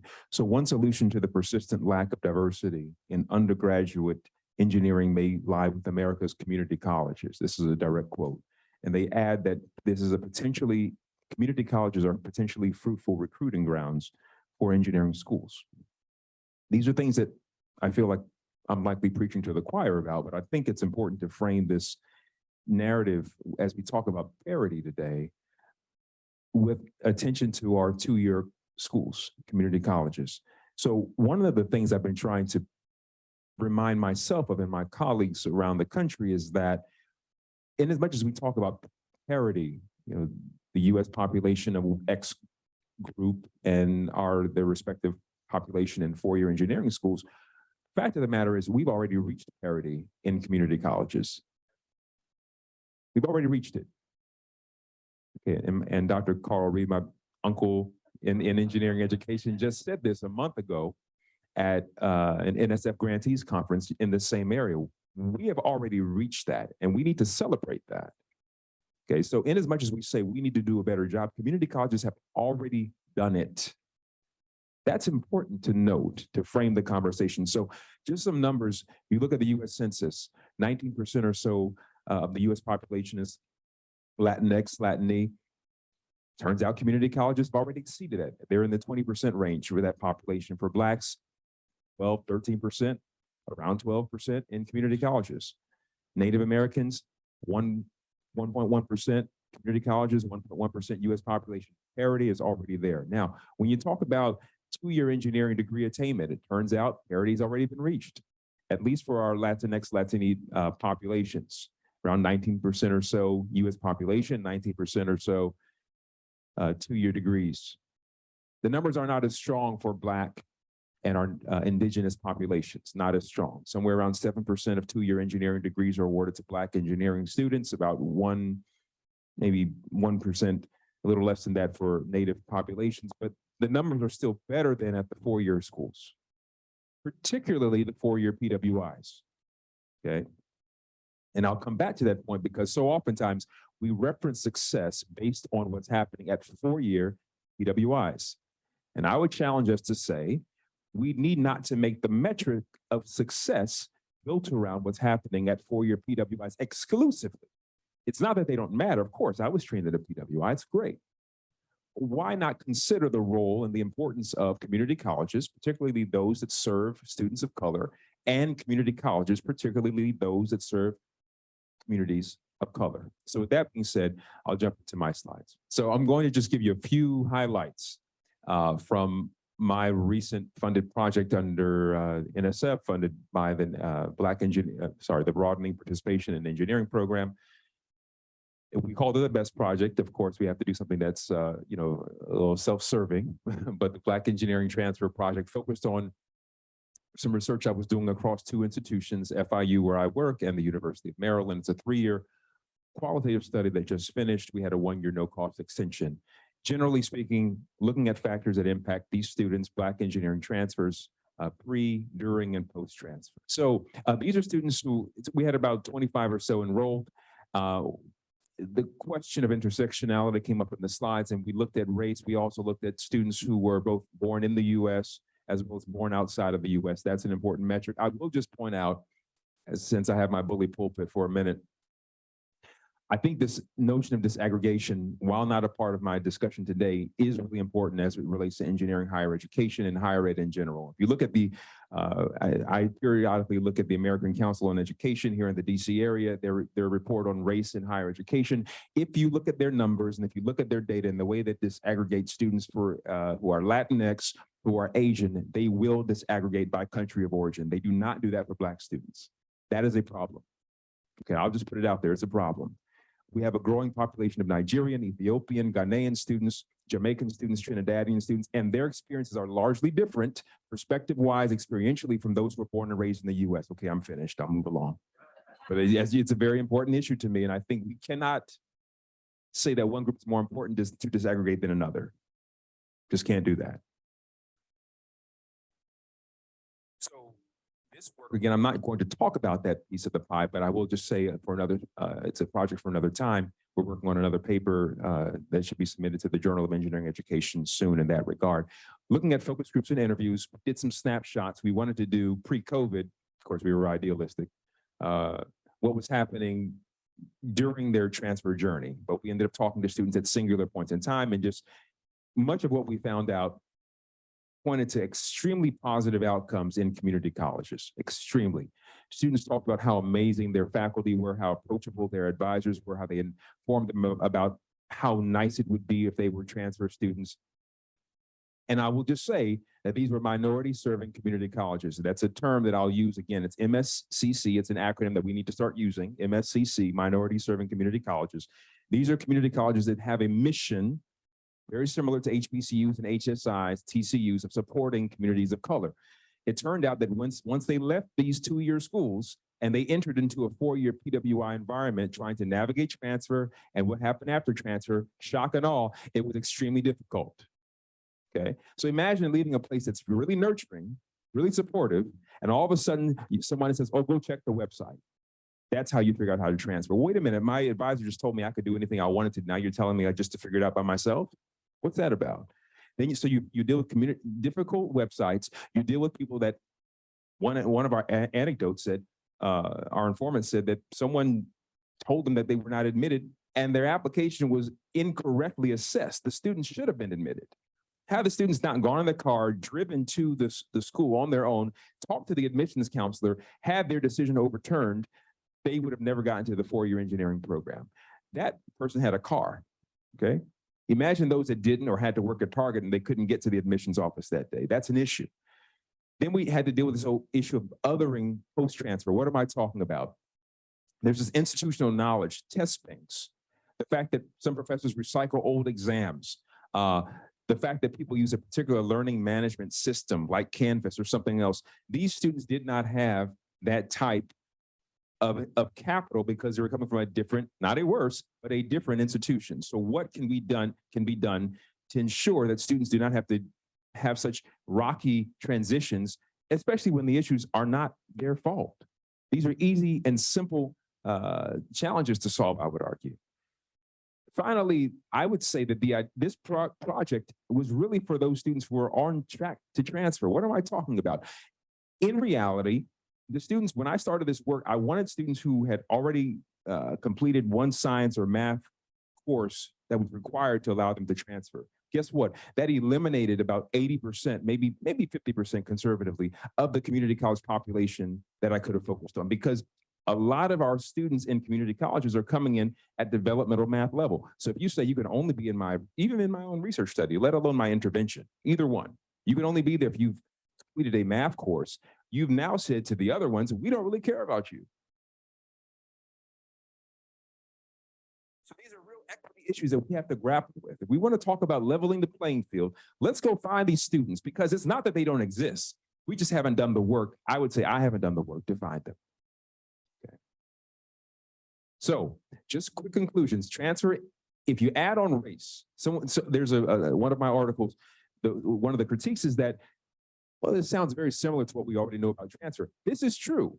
But when you talk about a group that's already dealing with marginalization, Black African-American students, Indigenous students, now you add on transfer and have to add, and all the factors that are associated with challenges of transferring that are not their fault. Now you're talking about multiple forms of marginalization. And we as a community have to figure this out. Transition to 4-year environments are not difficult. These can be easily resolved. Community colleges do offer promising practice. So oftentimes I go to groups and it turns out that the 4-year schools are talking to 2-year schools and say, you know, you need to do what we do, right? Be like us, big brother. That doesn't always work. Let's find out from the community colleges what they're doing to support our students and learn from them.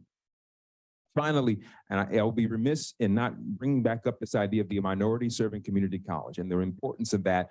Very similar to HBCUs, HSIs, TCUs, at the 4-year environment, they are providing supportive and safe spaces that can be extremely beneficial to our population. The last thing I'll say, and my time is almost finished, I think it's really time for us in engineering to think about the broader higher education ecosystem. The Community College Research Center I'm working with now has data from the National Student Clearinghouse, where they're for the first time trying to disaggregate transfer data by race, by ethnicity.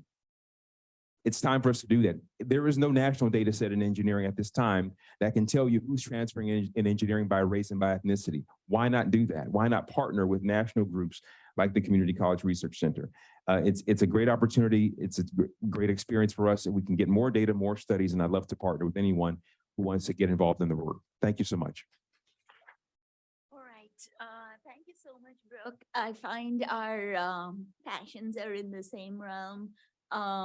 And so I'm going to be talking about dual enrollment in community colleges and universities. We've discerned a particular stumbling block in our communication, both at the community college and the university, that was affecting the net time to graduation.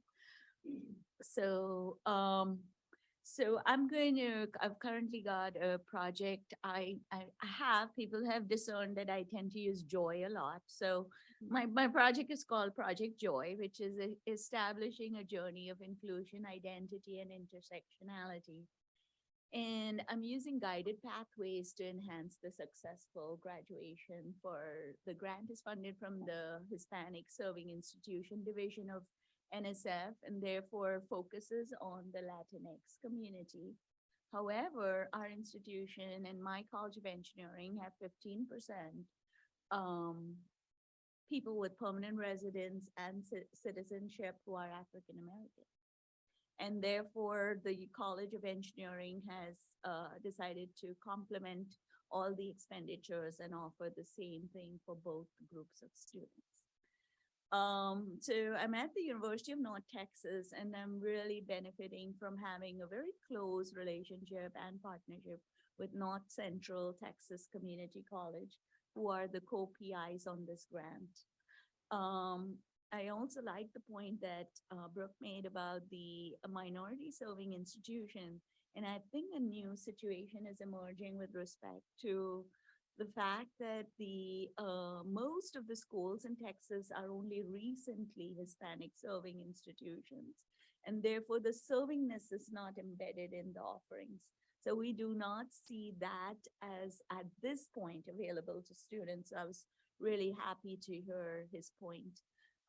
So here what we have discerned is the exact same issue, which is that, let me give you the backdrop. So in 2015, my institution, if somebody came in not ready to start the degree plan at Calculus 1, the students were placed either outside the college or they were, pretty much they wouldn't come in. So at that point, the year they moved them out of the college, we had a loss of, we were before at 750 students incoming. Usually around 500, we would go directly into the majors, calculus ready. And the students who were not calculus ready would be about 250. We were always kind of a 40-50% transfer ratio. What we found is as soon as we announced that they were going outside the college, they all did not come in. We only had 34 students. And then after that, so this gatekeeping issue was very predominant. At that point, I became the Associate Dean of Engineering, and I took on a 2-year process of making them come back in the College of Engineering. So I defined a major called pre-majors. The department chairs were unwilling to have their retention metrics affected. Therefore, they all come under the College of Engineering, and they're all called pre-majors. So they're not just pre-majors, they're pre-computer science, pre-mechanical engineering. So we give them the designation. They get degree plans the same as everybody else.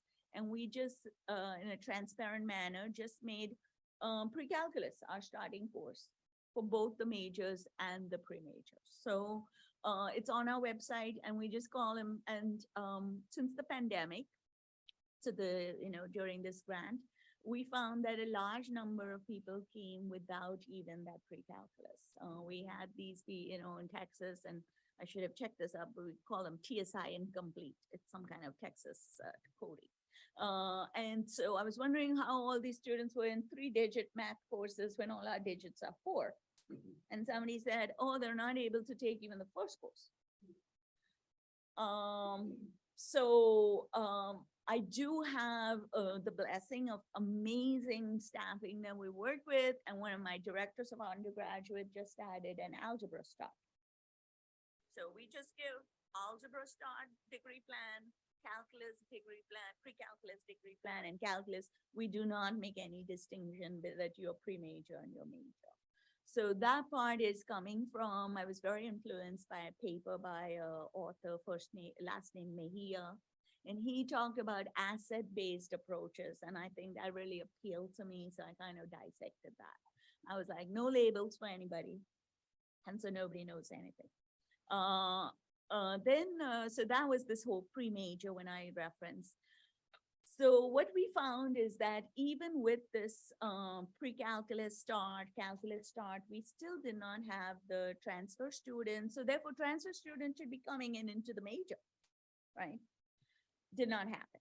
Our transfer students are coming in not math ready, but because they are admitted, they themselves don't realize that there's an issue. So we are now able to take much higher transfer populations.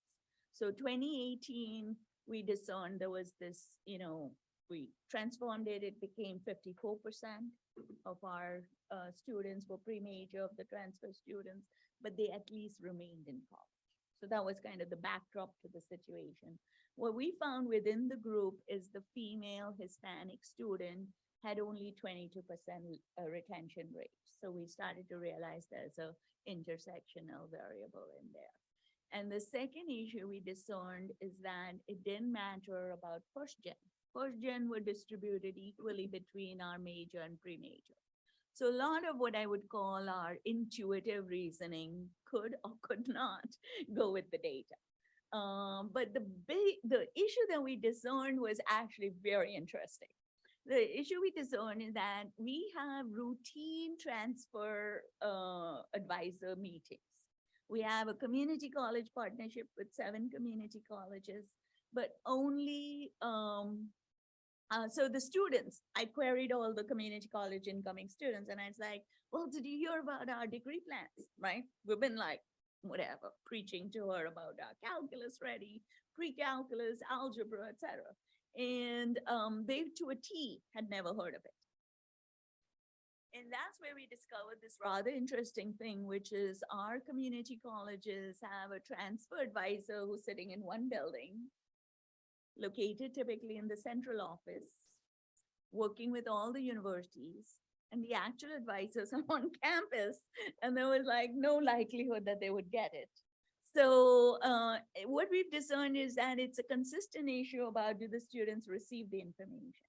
And every student who arrived community college, from the community college being math ready, what we would call math ready or majors, had a lower time to graduation. And they essentially also had the added advantage of having driven, similar to your thing, to the university and picked up my pathway program.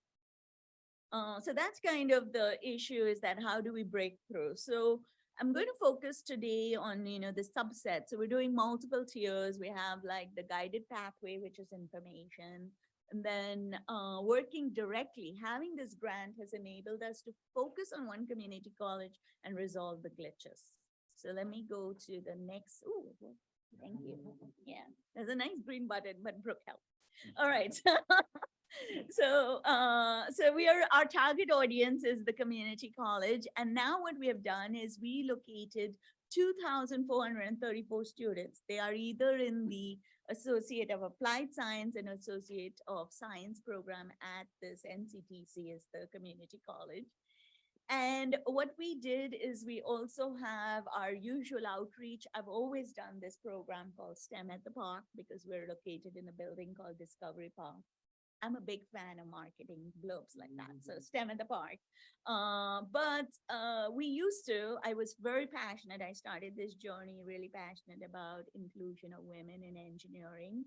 And so I used to do women camps on Saturday, and we started to do ISD camps during the week.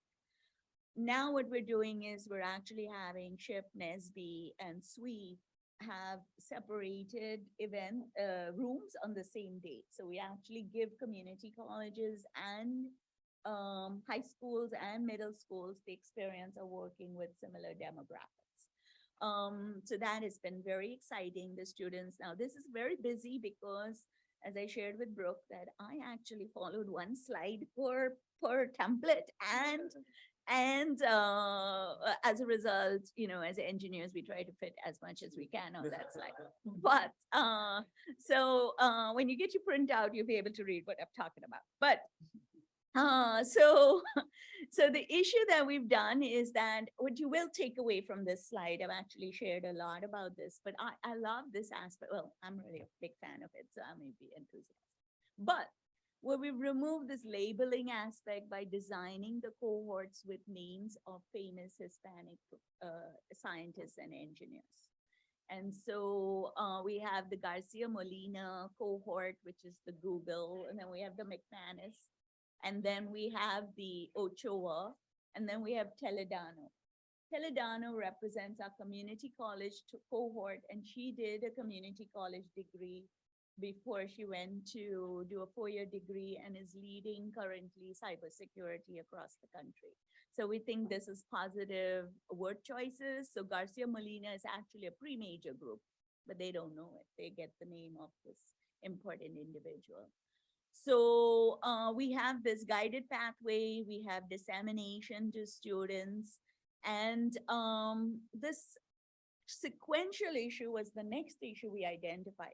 A community college, at least in Texas, there is no incentive to send a student before they finish the associate's degree because the accountability metrics are driving that.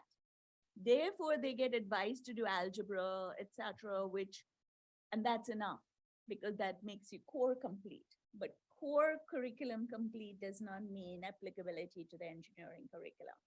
So we've disincentivized this with this one individual community college by really making the reverse transfer process really so smooth.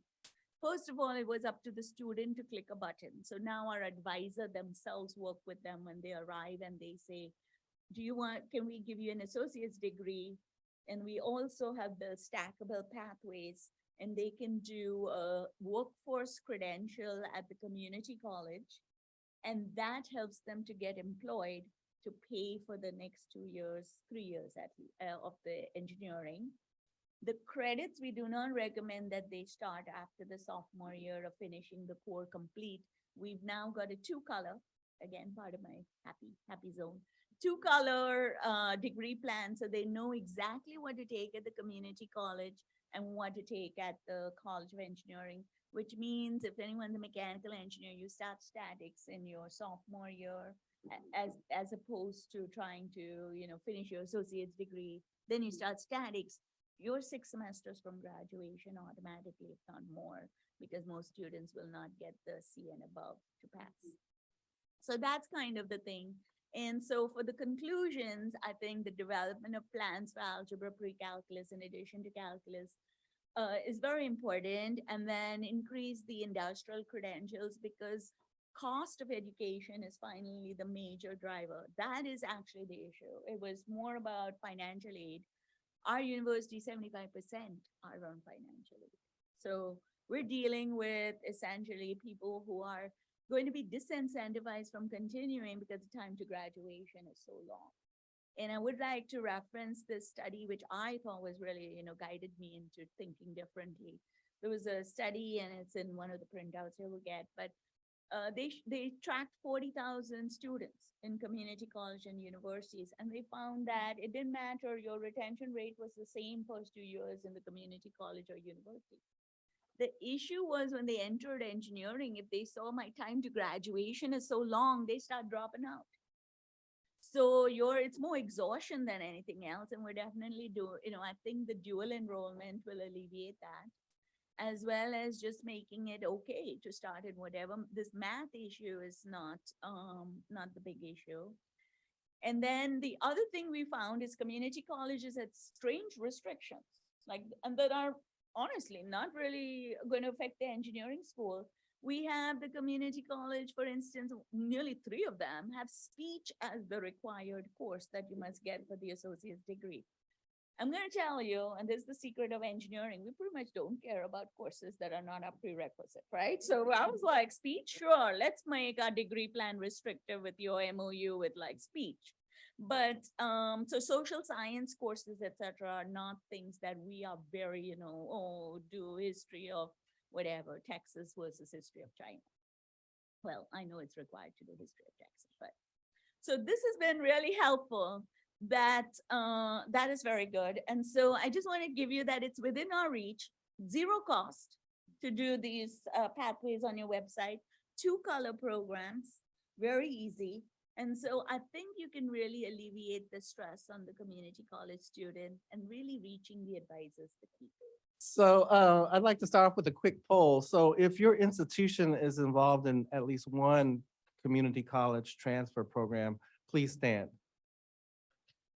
Or you think it is. All right, if it's 2 or more, keep standing. I mean, yeah. Okay, 3 or more. 4 or more, keep standing. 5. Okay, those that are still standing, how many do you think you have?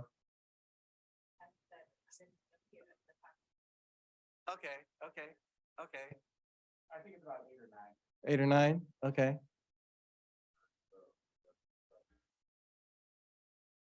8, okay. And of those that had 5 or more, are those all real vibrant or they're kind of iffy? They're not vibrant. Okay, you're vibrant, okay. Okay, great. So I'm Andrew Williams. I'm the Dean of Engineering at the Citadel, and I've been there for a year and 4 months coming from the University of Kansas, but I've also been at University of Iowa, Spelman College, Marquette University. And as I look back at those institutions, Spelman had a great, 3-2 program with other institutions like, Georgia Tech, Michigan, University of Missouri-Rolla.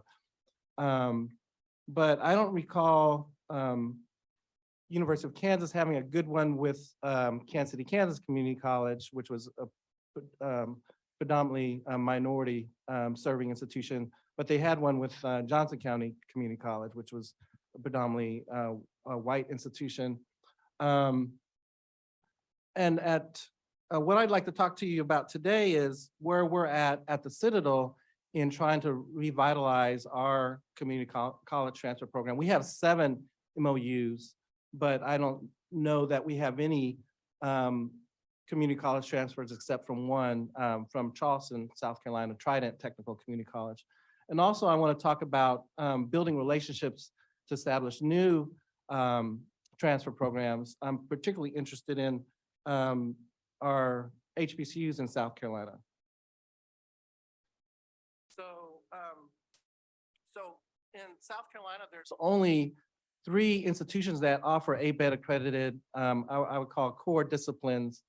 That's Clemson University, University of South Carolina, and then the Citadel. I believe South Carolina State has engineering technology that's ABET accredited, and also nuclear engineering. So we have civil engineering, we have a relatively new construction engineering program. Our computer engineering program is getting ready for an ABET visit. We have electrical engineering and mechanical engineering. And we're trying to revitalize our program that we have with Trident Technical Community College. So we've actively involved the dean, program coordinator from Trident, as well as right now our civil engineering program is really doing the legwork for this for the whole school. So in fall of 2021, when I first got there, we had 34 Citadel College Transfer Program juniors, so that they had already transferred. And then Trident Technical Community College had 122. So we've only been able to get 28%. So they have a total of 305 eligible for the transfer program, but we're getting very few. And so a lot of these goals that we have are just based on the challenges we have. A lot of the Trident students don't know what courses to take. They're not prepared with math. They're not aware of the transfer program. So the Citadel, as you may or may not know, we're a one of 6 senior military colleges, along with Virginia Tech, Texas A&M, Norwich, Virginia Military Institute, and University of North Georgia. Of course, Texas A&M and Virginia Tech kind of swallow up the Corps of Cadets, but at the Citadel, that's our main thing.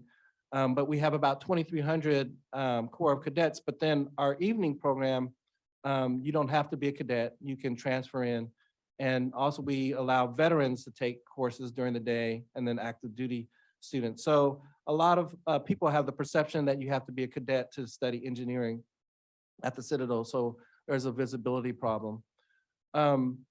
So to expedite and not take a lot of our time so we can leave some time for questions and to hear from some of you, I'll just go through this where we were able to propose to our provost a plan to put some of our faculty, or at least one of our faculty there at Trident to make presentations to classrooms, help teach, and also be there to advise, and also to attend more of the career fair. So that's still a work in progress, and if you have questions about that, I can talk more about that. So I'm gonna just speed through this. Oh yeah, we're also applying for a STEM grant, NSF STEM grant to support student preparedness. Also, we have a situation where it's very expensive to live in Charleston, so we're not going to necessarily get students from like upstate to come to the Citadel unless we have some money to support them. So we're working on resources for that.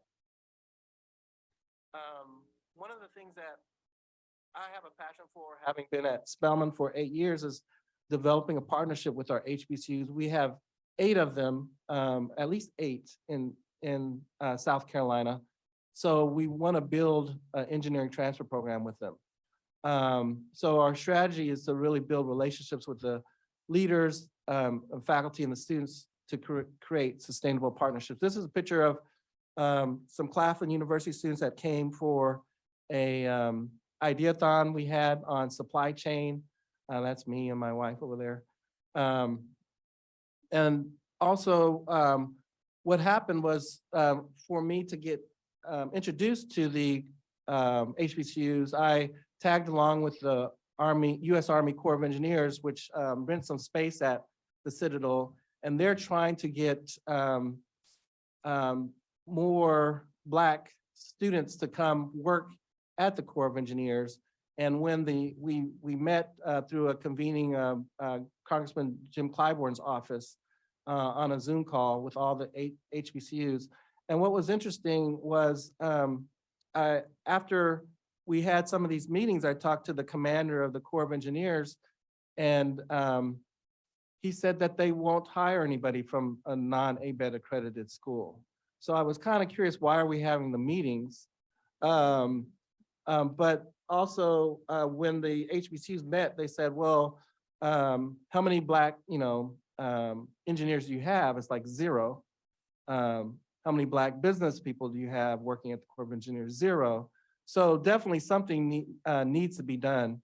And so out of that, I had invited any of the HBCUs to participate in a ideathon, like a hackathon around supply chain with a company, APL Logistics. And so we got students to come to Claflin. It may have been one of the first times HBCU has participated in something jointly with the Citadel. As some of you know, the history of the Citadel, and we're credited with firing the first shots of the Civil War for the Confederacy. But it's changed a lot. I feel honored to be the first Black dean there, and I did that a lot in part because of what my dad, who served in World War II and the Korean War, and just to honor his his service. And so we had some cultural challenges when we had that. And so we also, but it was also a success.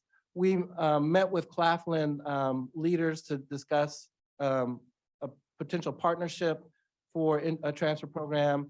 Also, we hosted the Claflin deans and their faculty for an AI workshop. This is a picture of 4 of the deans from Claflin. So we're still working on that. So I just wanted to mention this as some of you may not have some partnerships that you want to have. Particularly for us, we're trying to build those partnerships. So I'd like to, if we have time, to open it up for questions for any of us. Great, thank you so much. So we will try to spend about 5 minutes on questions, and then we will be caught up, I think. So anybody have questions? I am going to ask that you use the mics at your tables. We are recording this, And then we've got, again, some folks on Zoom, and so we want to make sure they can hear. So One idea that I wrote down, and I just kind of want the responses of those of you who have worked more closely with community colleges is, what if we, so I love kind of started that, what if we did joint or shared appointments with faculty in areas like math or physics between some of our institutions and like a community college in terms of how we, have that relationship with students and our, just first thoughts on how might that work? You're thinking about the math and physics only, or, yeah. So I think if there was a group that was passionate about the weed out philosophy, it happens to be our math department. I'm talking about a new hire. Let me. So, no, I'm just thinking that might resolve it, right? Because we do not see any difference really in the rates of completion, et cetera, whether the person started at a community college or not. So I'm very much in favor of that.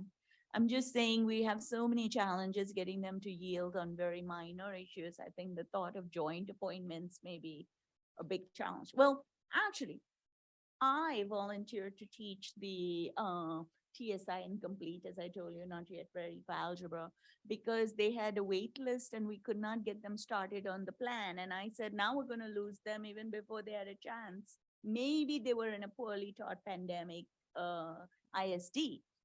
So I will share this with you that the math department said, well, yeah, anybody can go to Handshake and apply. Well, they had a PhD in math as the requirement. So even I could not teach a kid who didn't know about algebra. So there's a lot of entrenched issues that you're raising. I'll say Great. we just hired a visitor from a community college, 20 years of experience there, relocated to Meyer. She is amazing, like amazing. And we're like, can we keep her? And I'm thinking, can we do something joint, right? So Andrew, then we'll get our next question. Oh, no, I was just gonna say, can you say your institution and your name when you answer the Sorry, question? yes, sure. So Sarah Atwood, Elizabethtown College. Okay, and I was gonna just say that with our proposal to the provost, we are proposing for that faculty that's now over there to teach, but the community college is kind of possessive on that, like who they want to teach. And then we're not the only ones trying to establish the relationship. It's also Clemson University, so we're having those challenges. Great. Okay, Rashida? Okay. Hi, I'm Rashida Lewis at the University of Georgia.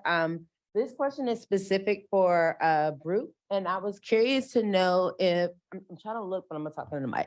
I was curious to know, so you were talking about transfer student experiences of students who leave minority serving community colleges. And I was wondering if there has been any exploration or lessons potentially learned about students who graduate from minority service institutions and then go on to graduate schools at historically white institutions. Like, do you see any similarities between those students and the transfer students? Are there still like the strain differences, or I'm just curious as to if there's any connection between those two, and what are some things that maybe people who are researching both of those populations can learn from these scenarios? It's a great question. I haven't looked into that parallel, but I think it's a great idea and something we should consider really quickly, because I do know we're short on time. I'll just make a quick plug. Since we do have some of our colleagues from HBCUs in the room, including North Carolina A&T, my colleague at my table, I do want to point out, I'm doing my NSF career project is looking at community college to HBCU engineering pathways intentionally, because I think that we know the narrative about what happens when students of color move into four-year PWI, not exclusively. I don't want to paint a broad brush, because there are a lot of great PWI places and people, but we haven't explored what happens when they moved from minority serving community colleges to HBCUs, specifically for Black students. And similarly could be done for HSIs. So we can talk more one-on-one. Thank you. Great, great. I'm gonna try to do maybe one more question. Matt, go ahead. Anybody? So I was wondering if there have been any similar studies on the, Name and rank and Cyril. sorry, Matt Oland, faculty member in School of Engineering Education at Purdue. Similar to the kind of data that Beth Holloway was talking about, right? Of here are the women that are applying, here are the women that get in, yada yada yada. when we look at my data, with respect to, we know that the community college population is super diverse. And the ones that actually transfer up to the four-year institutions look just like the ones we have.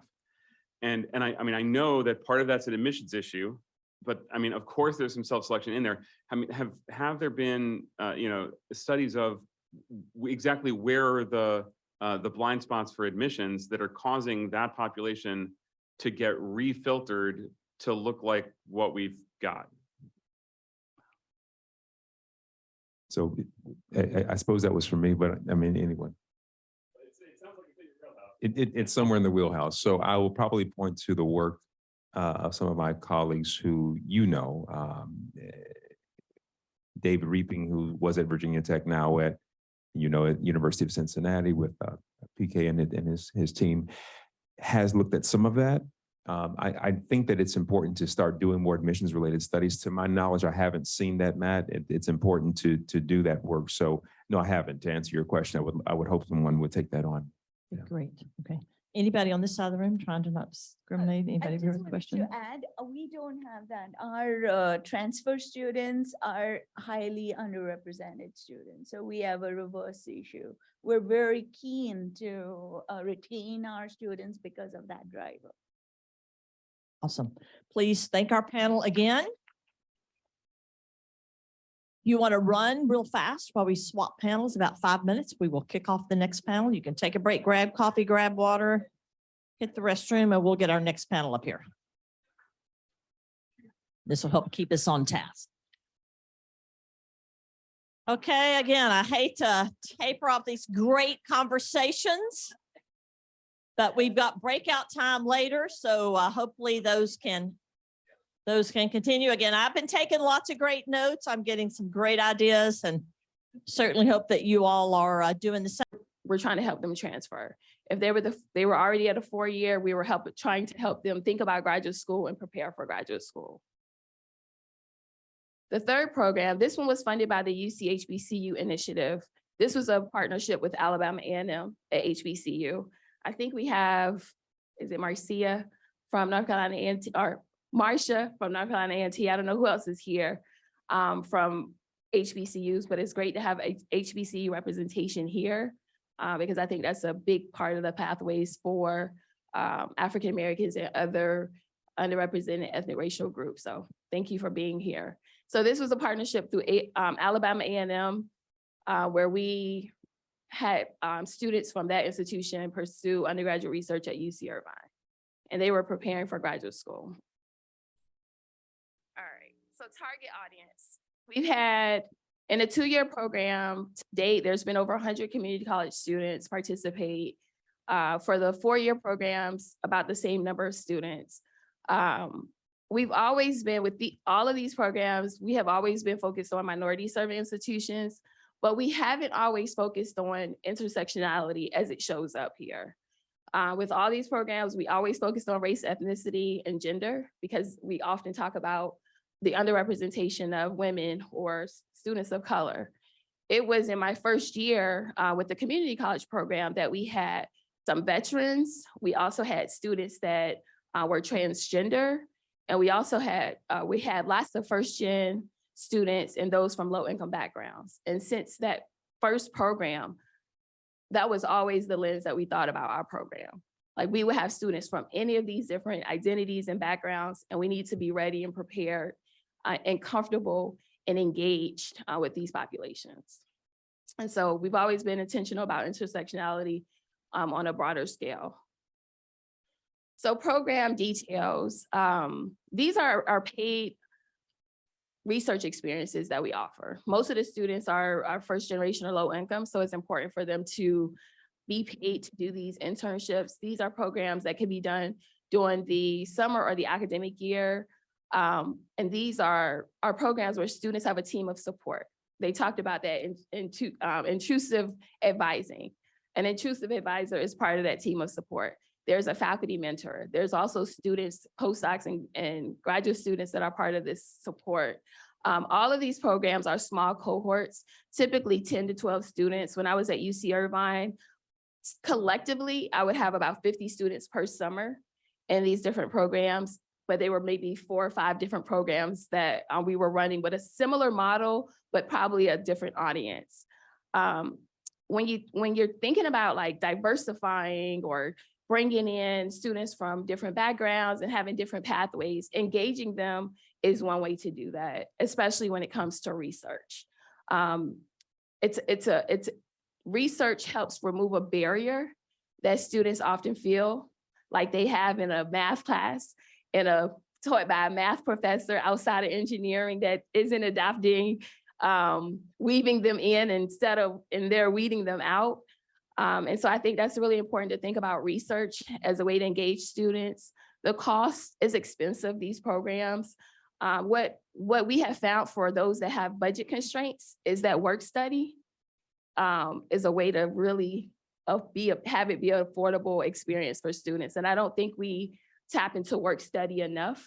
Not only does it make it more affordable, but you're automatically hitting a population that is probably underrepresented in engineering from a low income background. And then you think about intersectionality as well. All right, so outcomes, I have some data here, extremely diverse programs, successful. Students were transferring at a high rate. They were going to graduate school at a high rate, which is remarkable. And I think I put this in that document, that one pager. I do want to focus on the strengths. So I ended up using this cycle to kind of display how we think through this program. It always begins with partnerships. We use these programs to engage communities that are underrepresented. We do this through partnerships. Recruitment, that's a piece. So partnerships, because we had the right partners, we got the desired outcomes. Recruiting students, we always had an application pool of diverse applicants where you didn't ever have to think about any identity. You just chose the best students, and wow, they were just diverse because the applicant pool was always diverse. And if it wasn't diverse enough, we weren't done with recruitment. Mentorship. So we always had an orientation for our mentors. Faculty were always invited, but I would say graduate students and postdocs showed up the most. And I'll talk about that later. With our program, all of the programs, we had a 1-week boot camp, which was really a program, like that 1 week was really to level the playing field, because we knew that students were coming from different institutions and may have different backgrounds, and we wanted them to have a very similar foundation. And we tried to give them as much as we could during that 1 week. And then they would spend 8 or 9 weeks doing the research, advising, coaching, and professional development, external evaluation, and then continuous engagement. So we engage them through the research, but if we really want them to come and be in engineering, we continue to engage with them in different ways and build relationships with them. And those were the strengths. Those things work very well for us, all aspects of the program. We were able to learn from a lot of people, and that's, I'll credit that to that success and the infrastructure to support the work. But what did not work well? Well, mentorship, the program went really well, but we could have done better around faculty mentorship. I'm sure y'all don't have any challenges with faculty mentoring, but mentorship, orienting our faculty to really understand the population we're serving. And also what we did was offer it as a professional development. We partnered with Simmer out of University of Wisconsin-Madison. They have a training. Don't ask me what Simmer stands for. I can get it to you later, but it is an acronym, I think, CIMER. But we started offering that to the faculty. We also started having more than one mentor because we recognized that one mentor can't do it all for the students that we were trying to serve. And then oftentimes we didn't have the mentors within our disciplines. And so we reached out to mentors outside of our discipline that had similar backgrounds as our students. Sometimes, well, especially during COVID, that was a great opportunity to reach out to other institutions because we were all virtual and they didn't need to be in person to be a mentor. And so we really leveraged other engineers outside of our discipline and sometimes outside of our universities to be sure that undergraduate researchers connected with someone that they wanted to connect with. And they were able to say like what they needed.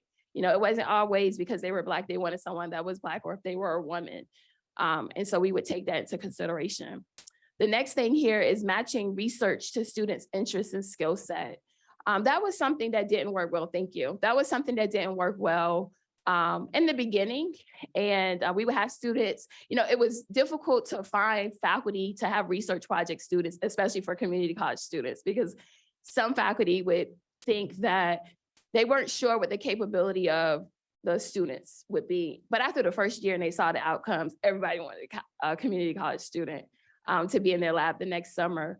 But matching the research interests of the students and their skill set was important. And so we had to start working early to identify projects for the students and work with the faculty and encourage them to be flexible, just in case we missed something during our vetted process where we thought a student had a certain level of proficiency and they did not.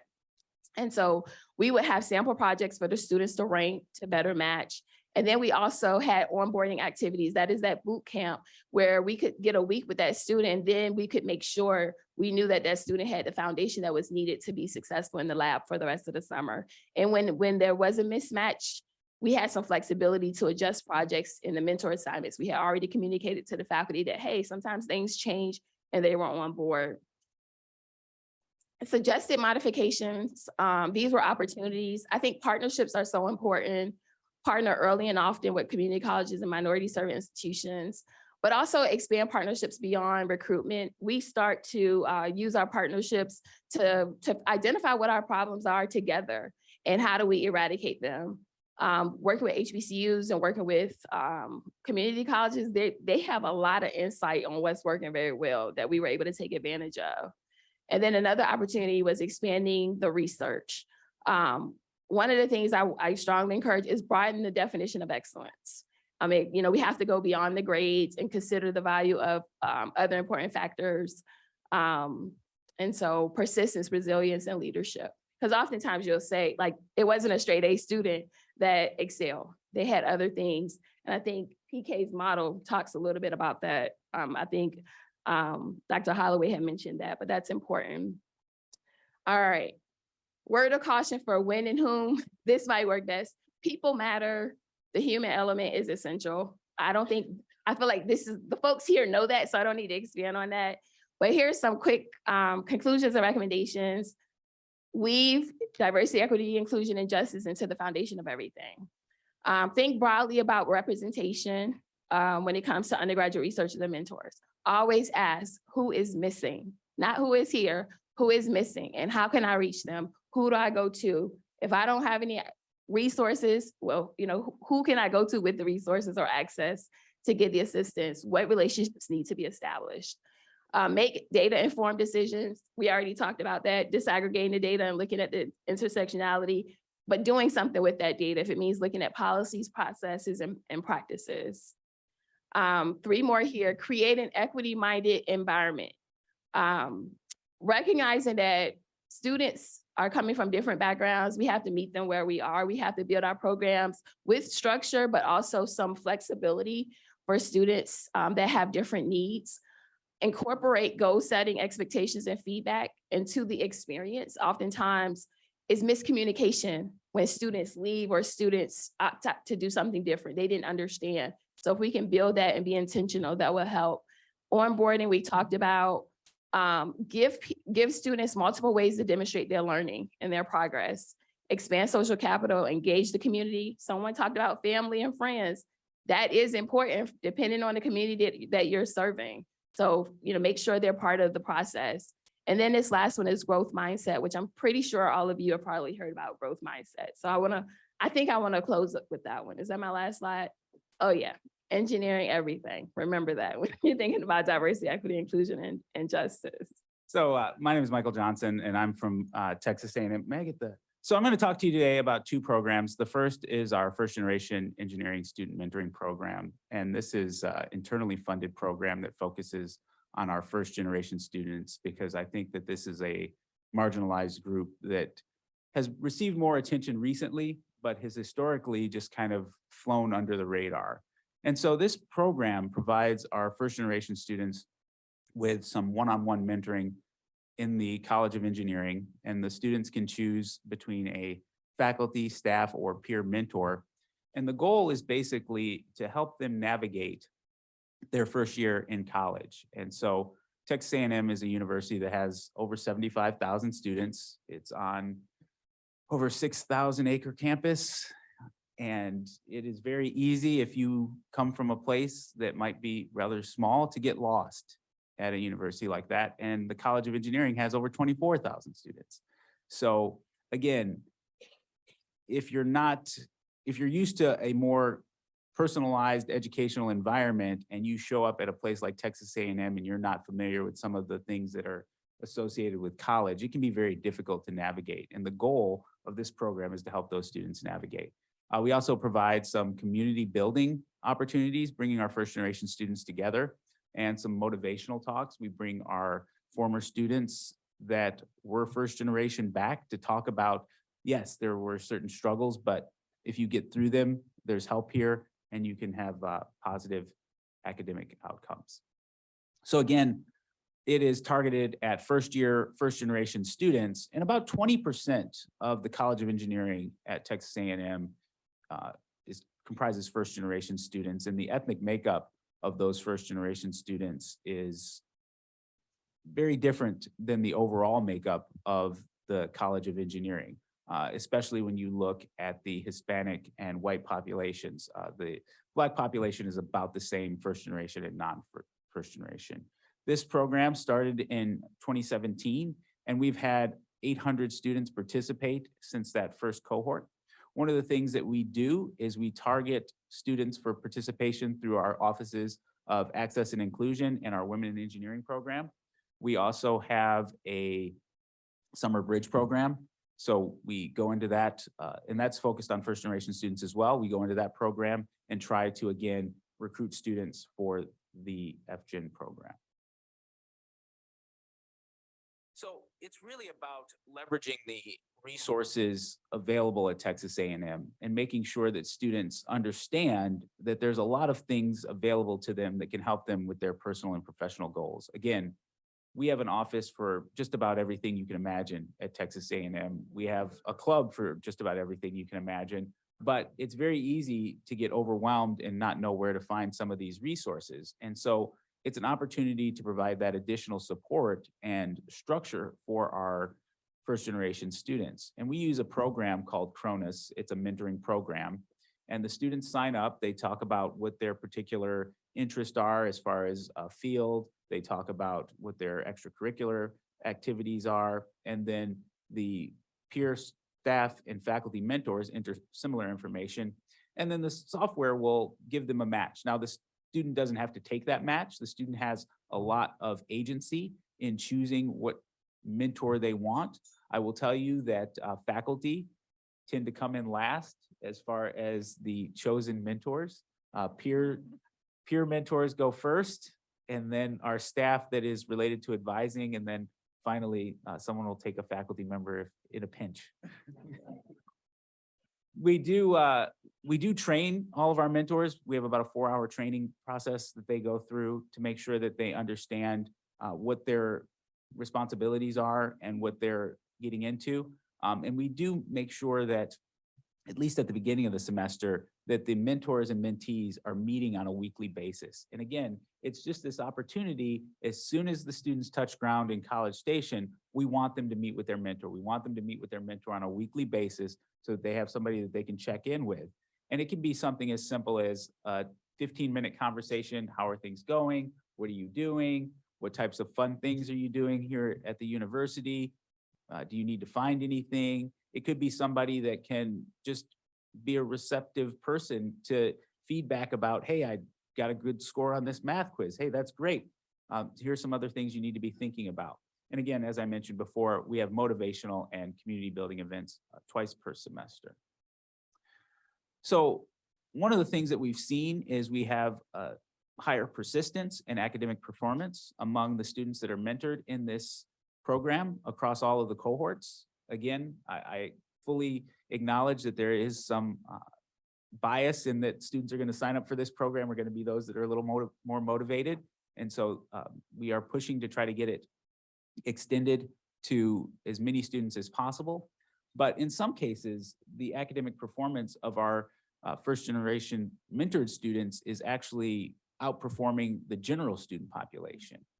And one-on-one relationships do work well. We've had several students from that first cohort come back and the second cohort as well and become peer mentors. So it's kind of a self-sustaining program at this point, which is very nice because the students can talk about, hey, I know exactly where you were. This is some of the things that my mentor told me. The program only impacts about 25% of our students at this time, but we're working really hard to promote the program. So what we do is we start during prospective student outreach. So we go out and we talk to students and we say that we have this program. We try to target parents. Obviously, it's not been as easy to do some of these things during COVID because people aren't coming to campus as much. But the other thing is it's really important to compensate the peer mentors. So we give them a stipend and we make this valuable service for faculty and staff. And so I'll touch on that a little bit more later. This is just some data from our first cohort. As you can see, the mentored students are in that maroon bar. The overall population is the gray bar, and our first generation students that are not mentored are in that black bar. So this is showing that four-year graduation is up, retention is up. So again, these are the types of outcomes that we're really interested in for our program. All right, so the next program I want to talk about briefly is also targeted at first generation students, and I've got a ringer in the audience, Dr. Sonia Garcia, who was instrumental in developing the program. So if I say anything wrong, then Sonia can definitely correct me. So this is the Introduction to Research Abroad program. And again, as was mentioned previously, research is a great way to get students engaged in the university and engaged in their own education. And this is again internally funded, but there is some support from our Lewis Stokes Alliance for Minority Participation.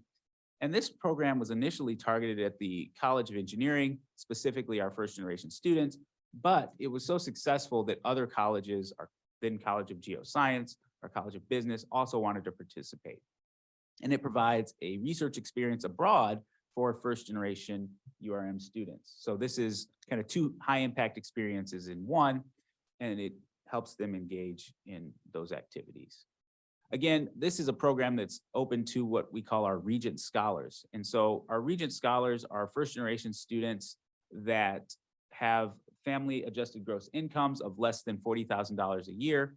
They receive a significant scholarship as part of their admission to Texas A&M. There are some requirements that they have to engage in certain activities to keep that scholarship, but it's a pretty generous scholarship. And so this program is aimed directly at them.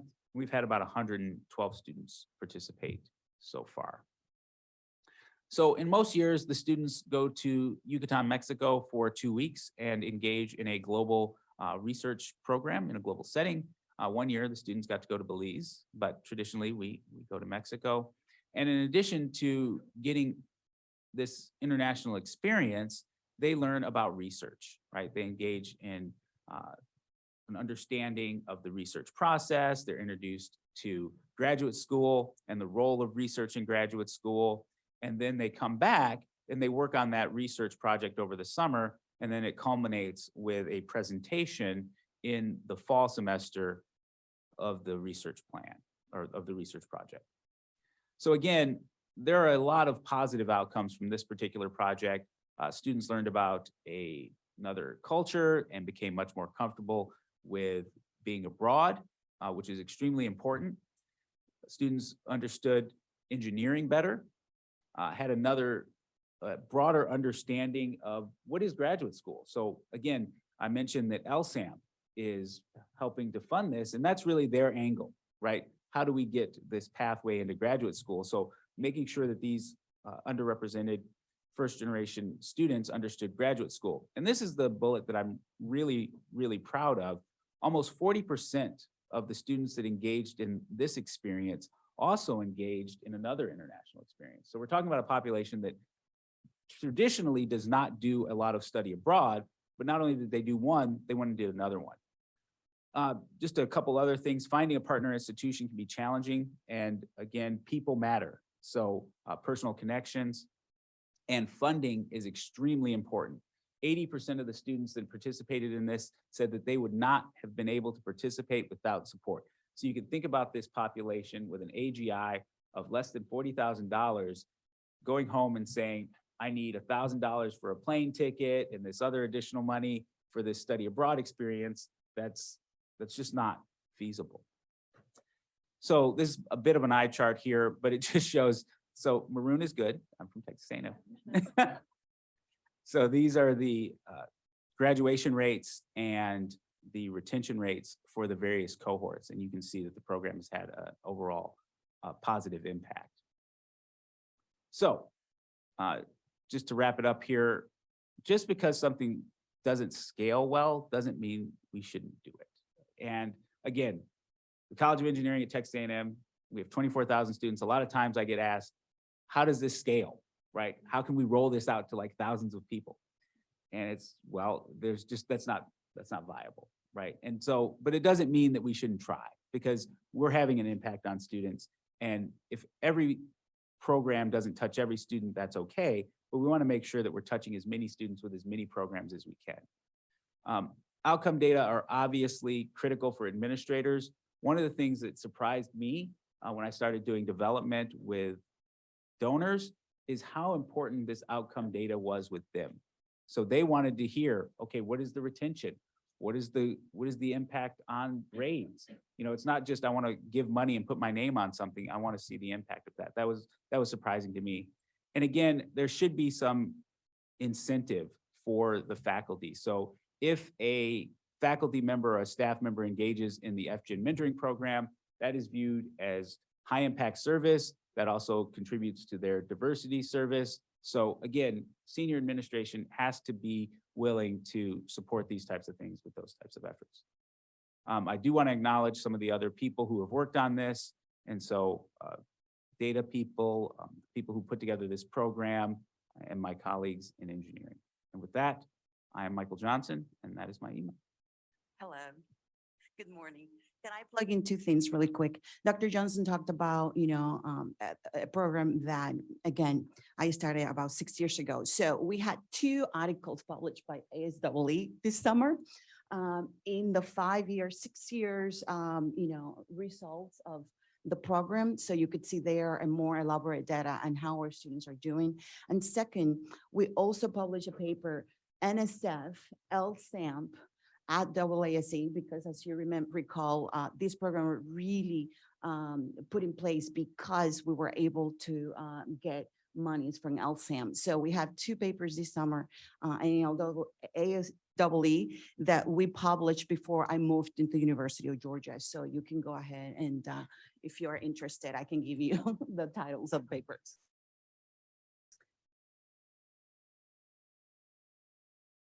All right, I think I'm next. While they bring up the slides, thank you. Kelly Rush, I'm at North Dakota State University. I'm going to do acknowledgements first. I happen to be the person speaking this morning, but the program I'm about to speak about has only succeeded for the last almost 25 years because of the long trusted, mutually respectful partnership with our 5 tribal colleges in the state of North Dakota.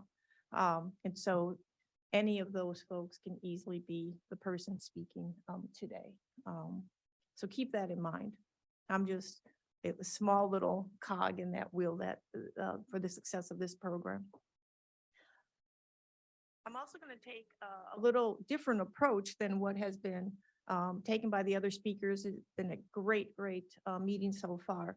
This is a very broad program that dips down into middle school and covers all areas of STEM within our indigenous communities. The program is the Nurturing American Tribal Undergraduates Research and Education, or NATURE. The word undergraduates is a little misnomer, but that's how it actually started in the mid-1990s. It's been funded through multiple different avenues. It's been housed in multiple different places, but the key is that next year, the program will be 25 years old. And we have as many students now as we did 25 years ago. This initiative, this started in mid-1990s, actually at Turtle Mountain Community College, which is in northern North Dakota. And this, the goal was to increase the cultural knowledge being taught in their math and science curriculums at that community college. So, this is a tribal college, and they themselves recognize that they need to impart more cultural knowledge or bridge what we're going to talk a little bit about Western STEM versus native ways of knowing. And that was the seed corn that grew this. And by the early 2000s, the North Dakota EPSCoR program became the sustaining founder. So it carries out today. It's funded by both NSF, if anybody's familiar with EPSCoR, NSF, EPSCoR track $1, and part of it is institutionalized through the state office. And you may ask, why am I talking about this program? Up until I used to be the executive director of North Dakota EPSCoR up until last month when I stepped away to focus on other things. And so my tenure as EPSCoR was since 2013 when I arrived at NDSU until about a month ago. But an extremely important program that will continue on for hopefully for the next 25, 50 years. Just to give you a little geographical bearing of the state of North Dakota, it's a large landmass, low population density state. We do have 5 tribal colleges. 4 of them are reservation based. One is urban in the state capital of Bismarck. Okay. So we have Turtle Mountain Community College, Sitting Bull College, which sits on Standing Rock Reservation, Turtle Mountain in the Turtle Mountain community, Nowata Hadassah Shanish College at Fort Berthold, right in the middle of the Bakken oil field, Chandeska Chicana Community College at Spirit Lake Reservation, and United Tribes Technical College, which is the urban TCU in Bismarck. So what is nature? And I'm going to go into the different pieces in detail, but overall nature is a sequential programming that engages our youth, our American Indian youth in STEM activities from middle school through college degrees, through their 4 years degrees. The key components are this obviously STEM, but the cultural knowledge and all of our programming incorporates community elders and cultural leaders. And we're going to speak about this paradigm. I'm going to speak about this paradigm a little bit as our new work that we are starting will be shifting that paradigm instead of bridging Western STEM with native ways of knowing, starting with traditional knowledge and native ways of knowing and backing our way into STEM, which is the way it should be. So right now, as I'm saying, we're currently bridging Western STEM with culture supplements. We do have a K-12 education portal. So a lot of these activities for the past, decades are now being turned into formal lesson plans. We actually hire K-12 teachers in the summers to put lesson plans in place, and we hire cultural leaders from our communities to put cultural supplements together. And each community is different. So this one here happens to be on polymers or something, and there's both Ojibwe and Lakota supplements to go with those. And those are freely downloadable for anybody in the country. So nature consists of 4 programs, the Tribal College Summer Camps, the Sunday Academy, the Bridge Camp, and the University Summer Camp. And I'm going to go through each one in a little bit of detail. It is sequential, and we see the same students over and over and over again in these as they move through. So key here is that there is something we are constantly working with these students. It's not, here's a program, you go to it, you leave, and we don't see you again. Okay? So since this program is almost 25 years old, we're seeing the children of the middle schoolers that started in it, in this program, which tells you something about sustainability. The program, the goals are to improve, obviously, STEM education among middle, high school, and tribal college students, and to build a sustainable pathway for American Indians living in North Dakota who are interested in pursuing STEM. Someone said we don't use pipeline anymore. We definitely do not use pipeline in the state of North Dakota. It is pathway for many reasons. Some of you may recall the pipeline protests in Standing Rock. And so that word is not used in anything we do. And that was really came out of our discussions with our tribal college presidents and saying, please stop using that word. And so really listening to the needs of the community. And so we're focusing both on recruiting, retaining, and then mentoring these students as they progress through these programs. What is critically important to Nature is that the program development is mutually collaborative. It's not led by us at NDSU. It's mutually collaborative between the tribal colleges, the tribal K-12 teachers, or the K-12 teachers teaching in tribal schools, cultural leaders and elders, and then North Dakota EPSCoR and the faculty at, say, NDSU and University of North Dakota who participate in developing activities. All these pieces are critically important. Without it, the program would not be successful. So we had one of the slides that asked about the intersectionality issues, and literature is rich and deep around this topic of cultural identity and persistence of Indigenous students in STEM, right? And so persistence is tied to their cultural identity. And so the paradigm used most often now is we teach from a Western STEM perspective. And so there's this constant friction of the Western STEM versus traditional ways of knowing, and how do we bridge that, and how do we ultimately change the paradigm and come from the other direction and build better and stronger activities and lesson plans that are founded out of the communities from their ways of knowing their traditional knowledge, but happen to be STEM. Mhm. And I will get to that at the end of this presentation. So now let's talk a little bit of the program details. So we have the Tribal College Summer Camp that is held at the 5 tribal colleges. Funding comes from and our NSF EPSCoR Track 1. So we fund the instructors at the tribal colleges. We fund the students to participate. Funding and financing has been brought up many times. The same holds true here. It's held at each of the tribal colleges from mid-June to late July. Some of the tribal colleges hold multiple camps because there's such a long waiting list. And it's planned by the tribal college faculty during the University Summer Camp. The University Summer Camp is held at the research universities. Tribal college faculty, K-12 teachers come, and there is a collaborative planning session on how everyone wants to run their camps. So again, it is not driven by us. It is driven by the needs of those unique communities. And that's for middle school students, mostly middle school, some high school. The second program is a Sunday Academy, also focused on middle school, some high school. That is literally held on Sundays. A series of hands-on STEM activities, one Sunday each month at the tribal college universities during the academic year, September through March. It initially started with the research university faculty developing the activities. Now we have many of our primary undergrad institutions that would also like to help. So the research university faculty travel Sunday. They travel with themselves or the grad students to the tribal colleges to deliver the informal STEM activity that they create during the university summer camp that's held during the summer. Each TCU then hires an elder to present the culture component. Now, these hands-on activities that are, yes, they are developed by the research faculty, but there's an application process. And we have more faculty that want to do this than we have any slots available. So they apply to do this. And the activities that are then selected by the TCUs. We're again not driving the topics. The bridge camp is between high school and college.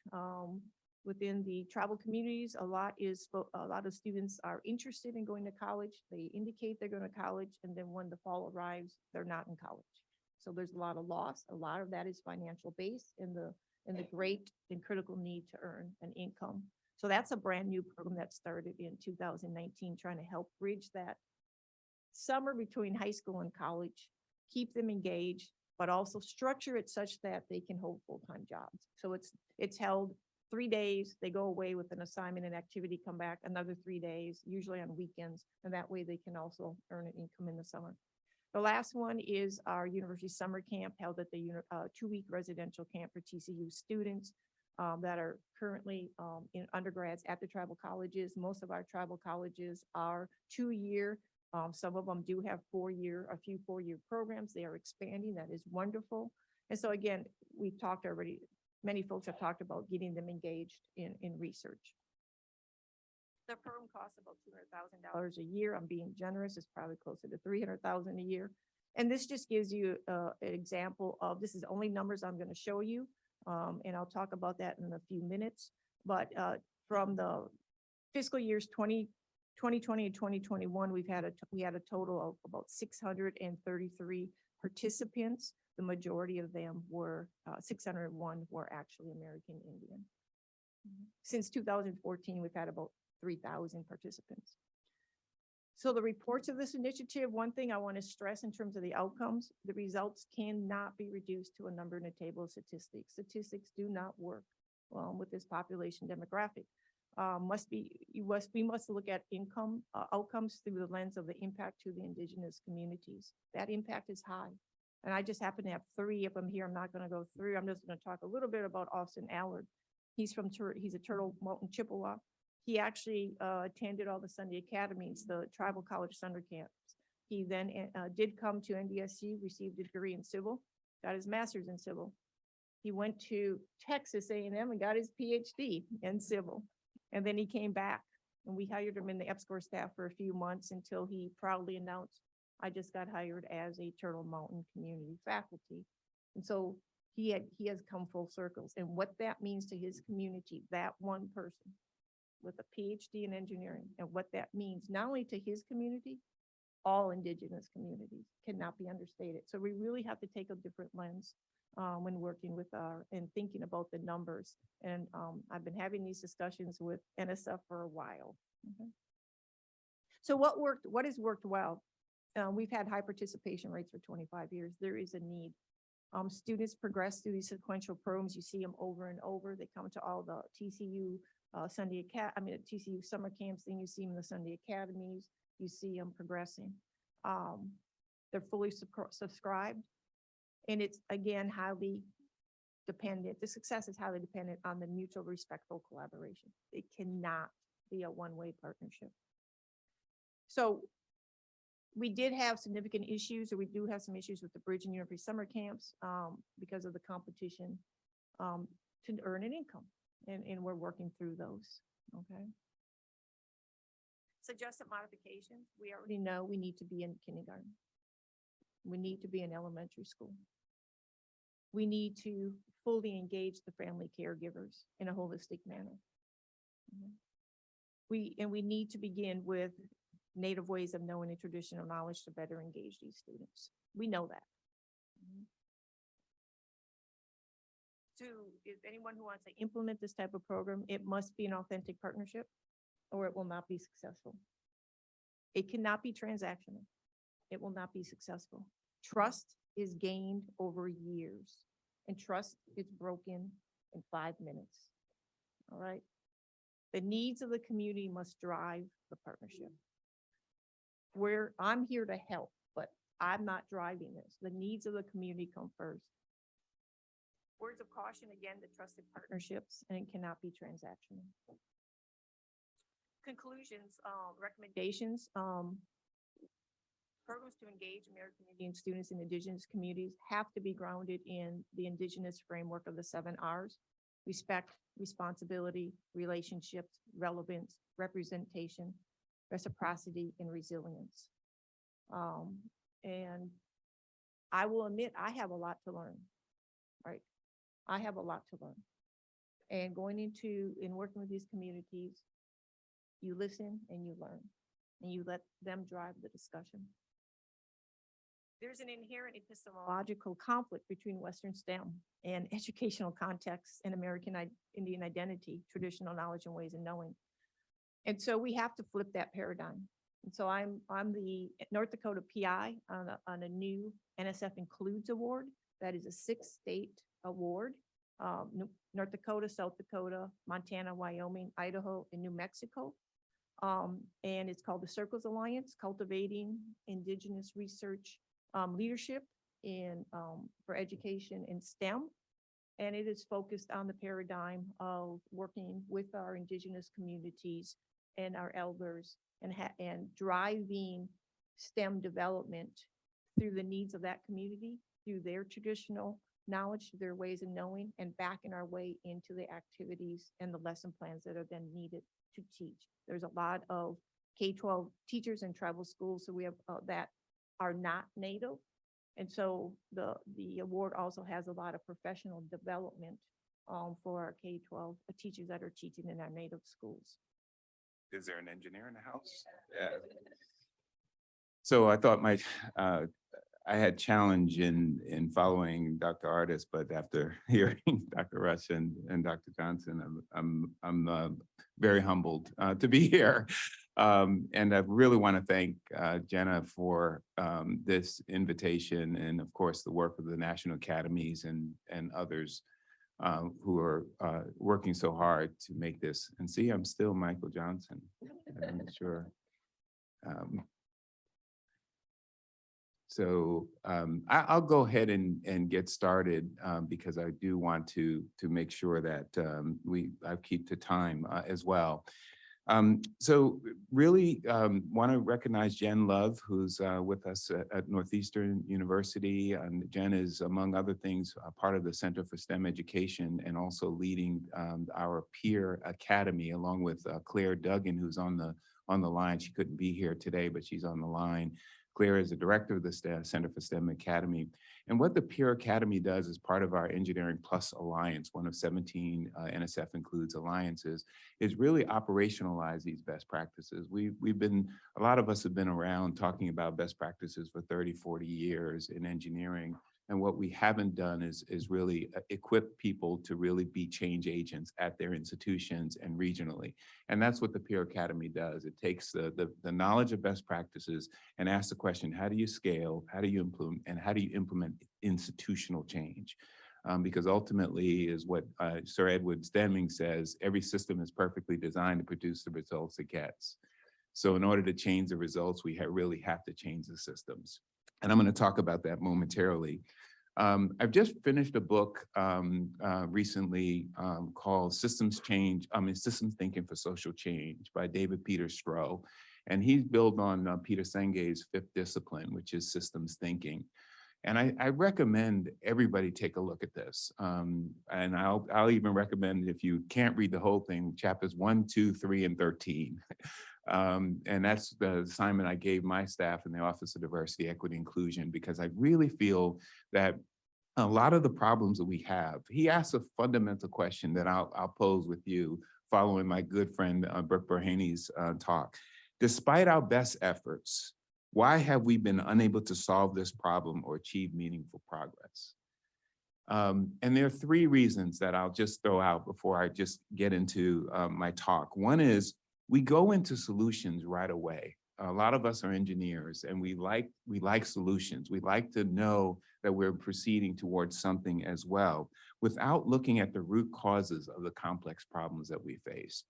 And so there are a lot of what was mentioned early, implicit associations in one of the earlier talks. And WEPAN has done a lot. I know Dr. Terry Reed is here. WEPAN has done a lot to think about sort of what they call the 4 frames. And typically the first frame is fix the victim, right? Fix the problem with the person.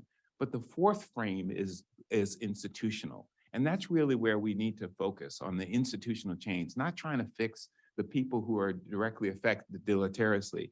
Number 2, when something number 2 is we attack the problems with conventional thinking. A lot of times we play whack-a-mole with the problem. We see a problem, we try to pound the problem, and then another problem falls out. I have a thought exercise with my team at Northeastern. When they start to do whack-a-mole conventional thinking, I said, how do we fix homelessness in Boston? Stop for a second, a thought exercise. How do we fix homelessness? And they start throwing out ideas: increase permanent housing, education, provide education, deal with mental health, et cetera, and all of that. And I answer yes, all of the above. And I think we need to have kind of an all of the above approach to some of the problems we have versus the one-offs that we tend to focus on. And then the last thing is, when something works, we have to understand not just the what it's doing, but the why it's working, because that's the part that's transferable. It's taking what's working, elevating it to understand the sociological, the socio-political, the organizational, the social cognitive elements that are making it work, and then apply it to our situation or our context. Not the program, but the underlying efforts. And that's why it speaks to, I think, Jenna, somebody talked about sort of the interdisciplinary approaches to these types of things. This is not just an engineering solution, though we need to engineer everything, as Dr. Artis talked about, but we need to also bring in the sociologists and others who really know, and the organizational change people who really know how to affect institutional change as well. So we need to resist the temptation to do that. With that, I really want to thank you for my talk, and no, just kidding. So, you know, because of what was asked of me, and like you, I could have talked about on any number of things. I've been doing this for about 22, 23 years, bridge programs and mentoring programs and freshman advising programs, et cetera, et cetera. I want to take one because at what Northeastern has done recently, it's taken its bridge program that started in 2002 with 11 students in the College of Engineering to scale. And so last year, we announced that we would be a college-wide bridge program. So all 9 colleges, plus the first year experience programs, participated in this program. So we've ramped it up from 30 and 40 to last year, 514 students. And it was all virtual last year.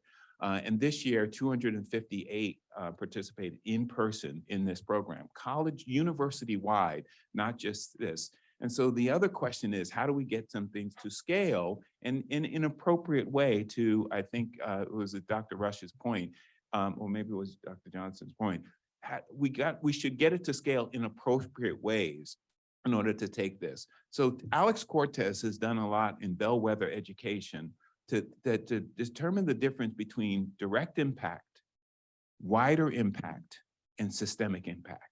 A lot of what we do is direct impact. We involve students at the tens, the hundreds, et cetera, et cetera.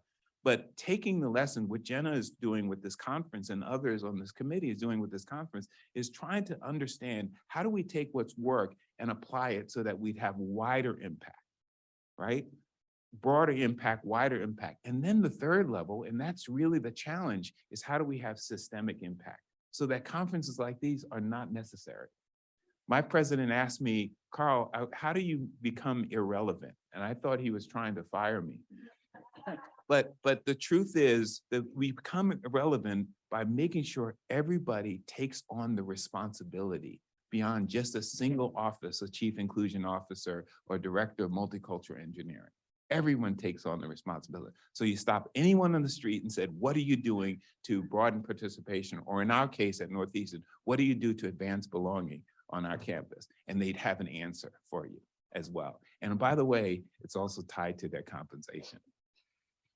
So it's a first year program, much like many of yours. I've run other programs, but Northeastern has done really a novel way. And it came as a result of the Black students on campus after George Floyd was murdered. What are we doing to support us? And the president, to his credit, President Aoun said, let's make it university-wide. And Richard Harris, who many of you know, is multicultural engineering program, is just promoted to associate dean. He led this effort to really create this university-wide program. So I just put up these slides just to show that I know programs, and we could talk about programs and I can answer any questions. But what I really want to get to is why these programs work. And that's what I want to spend time. Northeastern has 6 cultural centers. So the summer students actually spend time in each of the cultural centers. So the answer to the question is intersectionality. We actually have these cultural centers. The first came about as a result of Black students in 1968, after Dr. King was murdered, to establish a John D. O'Brien African American Institute. And then that was followed by an Latinx Student Cultural Center, the Asian American Center, some of this was cut off, the LGBTQ Resource Center, et cetera, and the Center for Spirituality, Dialogue, and Service. A lot of the Muslim students on campus have a place, a sacred place for them as well. And they're not only that, somebody who's advocating for them on campus. First, some of the outcomes, 95% of these students, many of them first-generation students, were in good academic standing after the first year, 3.08 GPA on average. The mean, if you take out the 5% of the students who had academic probation, unfortunately, only one was asked to leave at the end of that first semester. The average GPA was 3.42. So it's pretty significant as well. No significant differences between those who participate in the college programs, and for the most part, race, ethnicity, gender, or any kind of differences among the two, among the different groups as well, and their perceptions of Northeastern. We looked at sort of whether their perceptions of Northeastern and whether it's a diverse and inclusive community were allocated or aligned at all to their GPAs, and there was no relation in that sense. What works? We had an institutional commitment, a president that stood up and said, "We're going to do this." I tell you, my work at Northeastern is so much easier when I can just say, "Talk to the president," right? If you have issues, talk to the president. But you're going to be required. One of the things we're doing, we're requiring every single leader at the university who has an associate vice president title and above to submit a 3-year diversity plan for their university. And I'm agnostic as to what they do, but I'm holding them accountable to doing something around faculty or staff and other areas as well. So institutional commitment as well. What didn't work well, the virtual format was limiting. And so fortunately, we were able to create an in-person experience. The challenge for that is that we introduced equity issues. So 514 participate in the first year, which is great. But when we had them in person, some couldn't make it. So we'll have to kind of create some sort of ways to reduce the barrier to entry. I wanted to highlight very quickly the student retention toolkit that NSBE produced in partnership with ASCE in 2018 or 2019, I believe.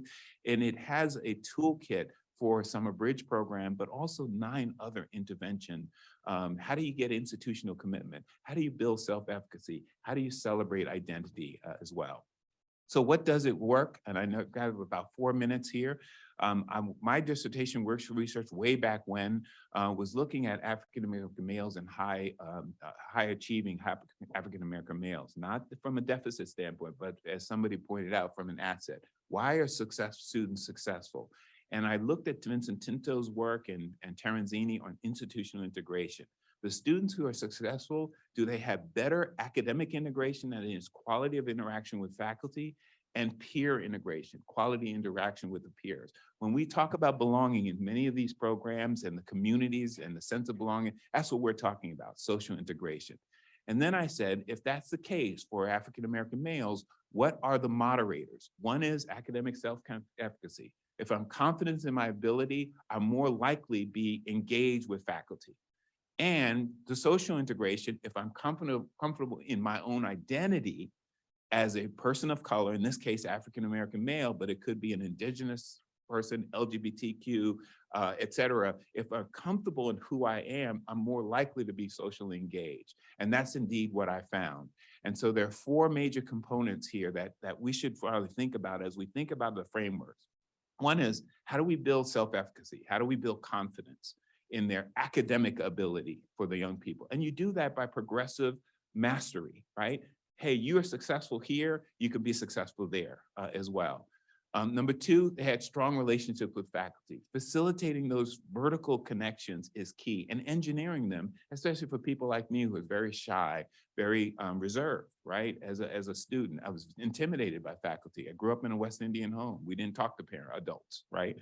And number 3, we were socially integrated. So making sure that there are communities and cohorts there.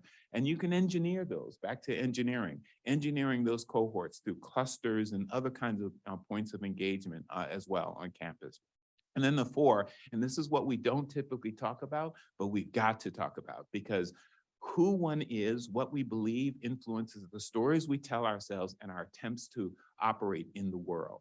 And so celebrating one's identity, welcoming diversity, and allowing people to see themselves in the curriculum as well is key in that regard. So I'm going to finish up by just saying a quick word about just these resources, the Student Retention Toolkit. The Paving the Way white paper that we actually shared with the Engineering Deans Council. This was in partnership with Purdue Engineering.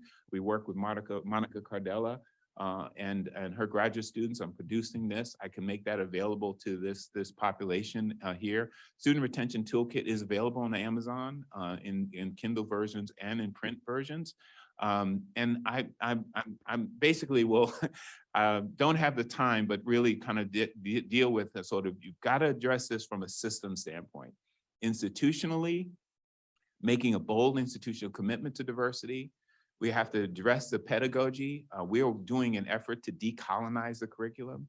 There's an implicit assumption that a European-centric view of our engineering curriculum is the premier curriculum, but actually we will have to learn a lot from the Caribbean and Africa and others using the templates or the substrates of those stories to really reemphasize the work that we do in class.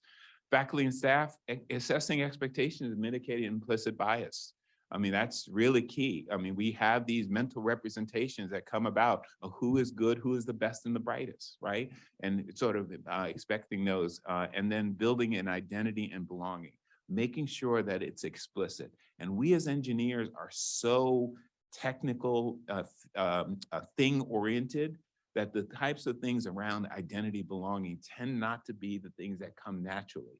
But for a lot of people, developing what Claude Steele calls identity safety is critical for certain groups. Not everybody, just because they're Black or Latinx or LGBT part of that community, needs that, but some people do, and creating that space as well. So thank you so very much, and hopefully we have a few moments for questions. Great, thanks for another panel. I've been furiously taking notes. So questions, we've got maybe 5 to 8 minutes for questions.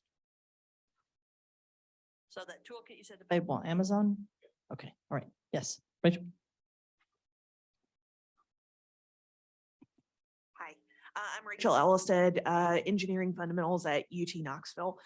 So I think my question, anybody can answer, but I think Sherney and Michael, it may be better answered by what you all talked about. So you talked about research experiences for students being a really great way to get them connected and get them ingrained in their academic progress.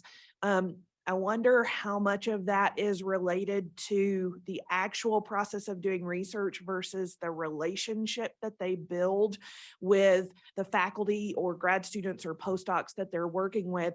And then kind of as a second question, do you think it's possible to curate experiences where students may be able to get industrial experiences that could also help with this process? Because we know 80% of our students are probably going to be going into industrial positions. So I just wanted to hear your thoughts on that.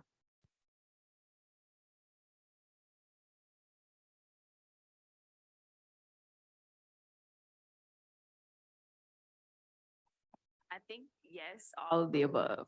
So I think it's really about the experience. The goal of the experience is to build confidence.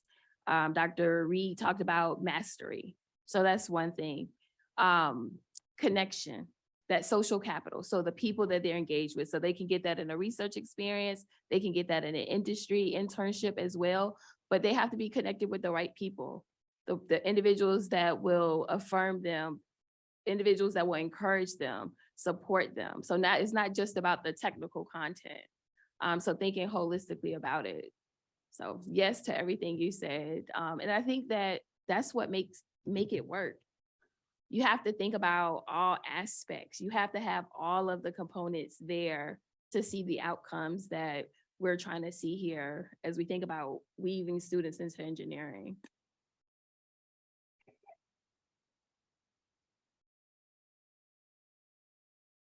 So I totally agree. And I think it goes back to self-efficacy and the ability of a student to go into a research lab and do something and feel like, okay, now I am an engineer. Now I have this higher level of performance in this technical area. And that's very powerful. And yes, you can do the same thing in an industry setting. It's just. Great, okay, Michael. Questions for Carl, if you got, you spoke about how you were able to scale up, you know, the summer bridge program that existed between 9 different colleges. So I'm assuming this no longer was just an engineering specific, engineering focused program. So were there different, I guess, partners within those individual colleges, or the folks that ran the programs initially just kind of leading that for the entire institution? Just curious to know about how it was then structured now that it had scaled up. Yeah, just a quick answer to that. The committee is 40 people, and they're representing all colleges. Many of them are the DEI leads at the college. We have academic diversity officers. Some of our kind of student success administrators, people who are doing probably, I think in your talk, you had showed all the people who work in your area. Many of those would be on that committee, university-wide committee. As well. So yeah, 40 people who put this together, and they work really well together as well. We put out the call to the deans and asked the deans who would they be the appropriate people from their college, and they provide that. But the College of Engineering, I think, is, Jen, you would agree, still continues to be the sort of the guiding force in this because of the 2002 start and all the learned experiences as well. It's about $350,000 or $400,000. It's not a lot of money to do this. We don't pay for the travel, and that's something. And I didn't, when I ran the interface program at MIT, we didn't pay for travel either. But one of the things that we are going to look at, because it's really right smack at the end of July, so the students have to get to campus and then leave. And what we did some years ago at MIT, which is the 6-week program, is we moved it to the beginning of the semester. So, the end of the summer, so that they would just go right into it. So they wouldn't have to travel back and forth. And so that might deal with some of the equity issues as well. Great. Maybe time for another question. Anybody? One more? Oh, in the chat, is there a question on chat? Great, thanks for noticing that. Okay. Okay, you go ahead, Ron. We'll look at the chat. Go ahead. Ron Alseth, Iron Range Engineering. Just a real quick question for Kelly. Has your model been adapted anywhere else in the country to the same level of success? This exact model, not to my knowledge. If we flip forward to this new NSF Includes Award with the 6 states, the ultimate goal is not actually to produce a model, but to produce a process, because each community is uniquely different. So the intent of that is to be able to have a process that is implementable across communities across the United States. Thank you. All right, just to kind of reiterate some of the great comments in the chat. Just a note that the scaling question is often rooted in white supremacy ideology. So when we leverage social capital, scaling will happen by fostering authentic supportive relationships. A shout out for teachengineering.org, and maybe asking folks if you could add stuff there, that would be great. And just pointing out that Indigenous ways of knowing are often underestimated epistemology. So great, appreciate those comments. Anybody else? Matt? Yeah, I was also glad to hear the whole, they don't need to scale. And the way that I took that same note, right, was the entire system is designed for the other folks, right? For folks of privilege in one way or another. And so, I mean, I've been at institutions where that scaling question always comes up. And I love that way of pushing back on it, right? Like, the system is designed for the majority. This program, it's okay for this program not to scale and still to have resources. And that's a fantastic perspective. So thanks for that, Michael. Can I add something to that, though? I think what Tanya Ennis has done and the CU Boulder team has done, where scaling is one thing. So one of the things, another kind of recommendation, Harvard Business School has a program called Strategic Perspectives in Nonprofit Management. Nonprofit Management, SPINM. And it's a 1 week long intensive program for those of us who are thinking about scaling, but there's a question of scale and scope. So a part of the thought is when you learn from the Audubon Society, et cetera, it's like, how do they replicate? So one thing as long as we interrogate the question of scale, which is what you're talking about, but also, can we get to wider impact so that we can replicate it? And this is the question that was raised to Dr. Rush, is that can it be replicated? And I think the process that CU Boulder is applying, where everybody is doing it slightly differently to their context, to your point, I think is key. Because at the end of the day, when I was running programs at MIT, on a good day, we were reaching 350 kids of color. And in Boston and Cambridge area and the national programs. There were 55,000 in Boston public schools and 7,000 in Cambridge public schools. So I couldn't sleep at night knowing that we were taking these one starfish at a time and throwing those back into the river when all the other starfish were just coming up on the beach. So I've got to deal with the systemic problem of why the starfish keep coming up on the beach instead of just taking one at a time. And that's what keeps me up at night. So thank you.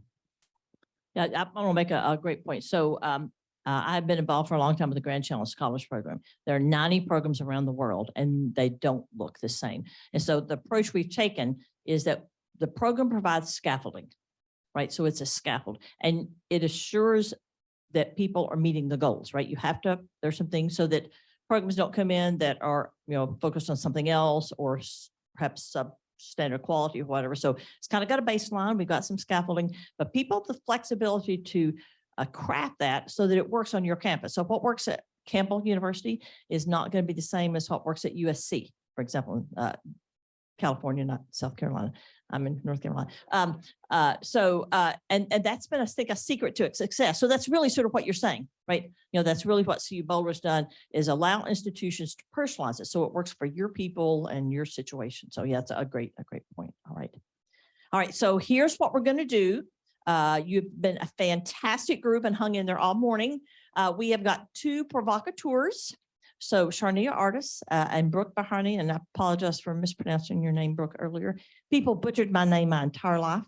So one of my personal missions is to not do that, right? Because I know. So they're going to give us 5 minutes, something provocative. Again, we're going to be doing some brainstorming. We're trying to think of different ways to poke and punch and prod and inspire you all. And so we're going to do that. And then when they're through, I've got a couple of instructions. Food is coming very soon. So if you'll just hang in there for 10 more minutes, then we'll do that. So whichever one of you all wants to go first, Sharnia, Brooke, you take it. All right. And again, thanks to our panel.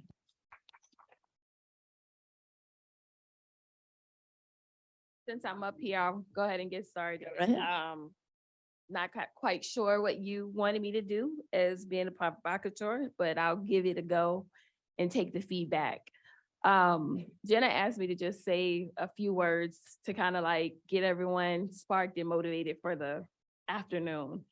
And so Dr. Anderson, the president of the National Academy of Engineering, this morning, he talked about, looking to the left, looking to the right. That was like in the 60s, right? And I think, Jenna, you may have said that you had a similar experience.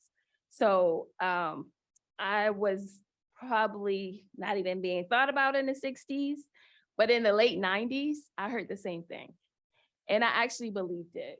And I believed I would be the one not present because I saw so many of my peers, my roommates, drop out of engineering that first semester. And so I hope that no one is continuing that language or saying that. But what I do know is that we're continuing to communicate that same message in a different way through our processes, through our policies, through our curriculum. We talked about decolonizing the curriculum. Who belongs in engineering? I think that individuals like that may not see themselves represented in the curriculum or the classroom may believe that they don't belong. So I think we still communicate that same message in a different way. And I think our biases in admission and selection and who excels, how we communicate and who we communicate with, our teaching, our curriculum, who we think deserves the opportunity. I think our biases will continue to weed people out. And I think that's something, there's not enough workshops, not enough books, not enough TED Talks to change the heart and to change the attitudes of the folks that's making decisions that's in the classroom. And so I'm glad that all of you are here today. Because what we don't want to do is tell someone's son or daughter or family member, friend, or mentee that that engineering might not be for them. I was fortunate, we talk about people matter. I was fortunate to just have one person believe in me when I no longer believed in myself, because I heard someone tell me, you look to the right, look to the left, one of you will not be here. 4.0 student, really probably 5.0 student, but I'm gonna go with unweighted. In high school, freshman year, I no longer believed in myself because I believed that individual. But one person believed in me 2 years later, and it sparked that desire to learn, to be engaged, and know that I could do it. And I think what you all are doing here today, thinking about how to weave people in, the different panels and the discussion, I think has been incredible. And I'm just excited that, I'm like, why did it take this long? But I'm just excited that we are here. There's been a lot of progress in engineering, but we have so much further to go. But I think this moment is transformative. And I just want to thank all of you. And Jenna, thank you for allowing me to be here today. So really honored to follow Sharnia. And I think this has just been a great morning, a great series of discussions. And because I'm the person standing between you and your lunch, I will do my best to finish this in less than 5 minutes. So I want to tell you two tales, one that sounds really depressing, and then there's another one that sounds a bit more encouraging. So I'll start with the depressing first, because when I was a child, I always ate my vegetables first, and then I got to the meat and potatoes because that was more fun. And my father thought I was crazy, but I was able to get all my food out of the way. So let's get the bad part out of the way. All right, so if you go to wherever you pick up your news articles, look at the most recent week's Newsweek article, either the one from this week or the one from the previous week. And there's a headline, I'm just looking at my computer, and I had a chance to read this in person on an airplane, but it's basically, I'll give you the exact title. It says, is Generation COVID screwed? Okay, that's not my word. This is on Newsweek, because I don't talk like that. Anyone who knows me knows I don't talk like that. Stacy Klein-Gardner can vouch. She's never heard me say that. But this is really key for a couple of reasons. In engineering and across higher education in general, there's some really stunning statistics about what's happening in this generation since COVID. And effectively what the article says is that students across all demographic groups are somewhere between maybe, let's say 9 to maybe 20% less likely to go to higher education in general. So these students are opting out of college, largely because of the appeal of going to Amazon, Target, you name it, and getting a $17 or $15 an hour job. We can argue that, the merits of that at another time, but the students are not going to college, number one, okay? And that's university as well. Number two, they are going to work sometimes, as I said, they're going to Amazon or other places to work in warehouses. But the fact of the matter is there are others who the article says are disconnected, meaning that they're not going to school, but they're not going to work either. So there's a generation of students who thinks now that, well, college isn't for them, but maybe because of any other reasons they can't go to work either. So this is the depressing part. This is the sad part. But the other thing that the article says, and I'll get to the good news in a second, is that if the students are not going to college and they are going to work, for those who are not completely disconnected, they're doing so because of the idea that short-term monetary gains are worth the long-term idea of not going to school. And we know that not everyone needs a post-secondary degree. There's evidence. But the point is that when the economic downturn hits, who does it hit the worst? It's not us. It's those who didn't go to college, right? There are decades of data on that. So my point in saying all this is that, can we be ahead of the curve on this one? Let's be ahead of the curve on this one. Because if the bottom falls out on economically disenfranchised individuals, it's going to hurt them hard. Okay, so that's the bad part. On the other hand, I've been looking at work by people like Matt Olin, who from Purdue and his midfield data. We're working on a post-secondary, I'm working on a post-secondary student proposal that's going to look at the population that we typically don't talk about, who are not 18 to 24 years old. Because typically, higher education has been designed for, and Dr. Reed made this point, the system of traditional students. So if you have a person who's 26, 27 years old, who has a child, or who has to bring their baby to class, these are real stories, or who are working 30 hours a week outside of school, and you tell them to come to a 6 p.m. NSBE meeting, do you think they're going to show up? Absolutely not. Are they successful in their own right? Absolutely. So I would challenge us to think about that population, because most, not all, but most of our schools have not been designed to support those learners in advising and in many different ways. So we have an opportunity, again, to be ahead of the curve on this one.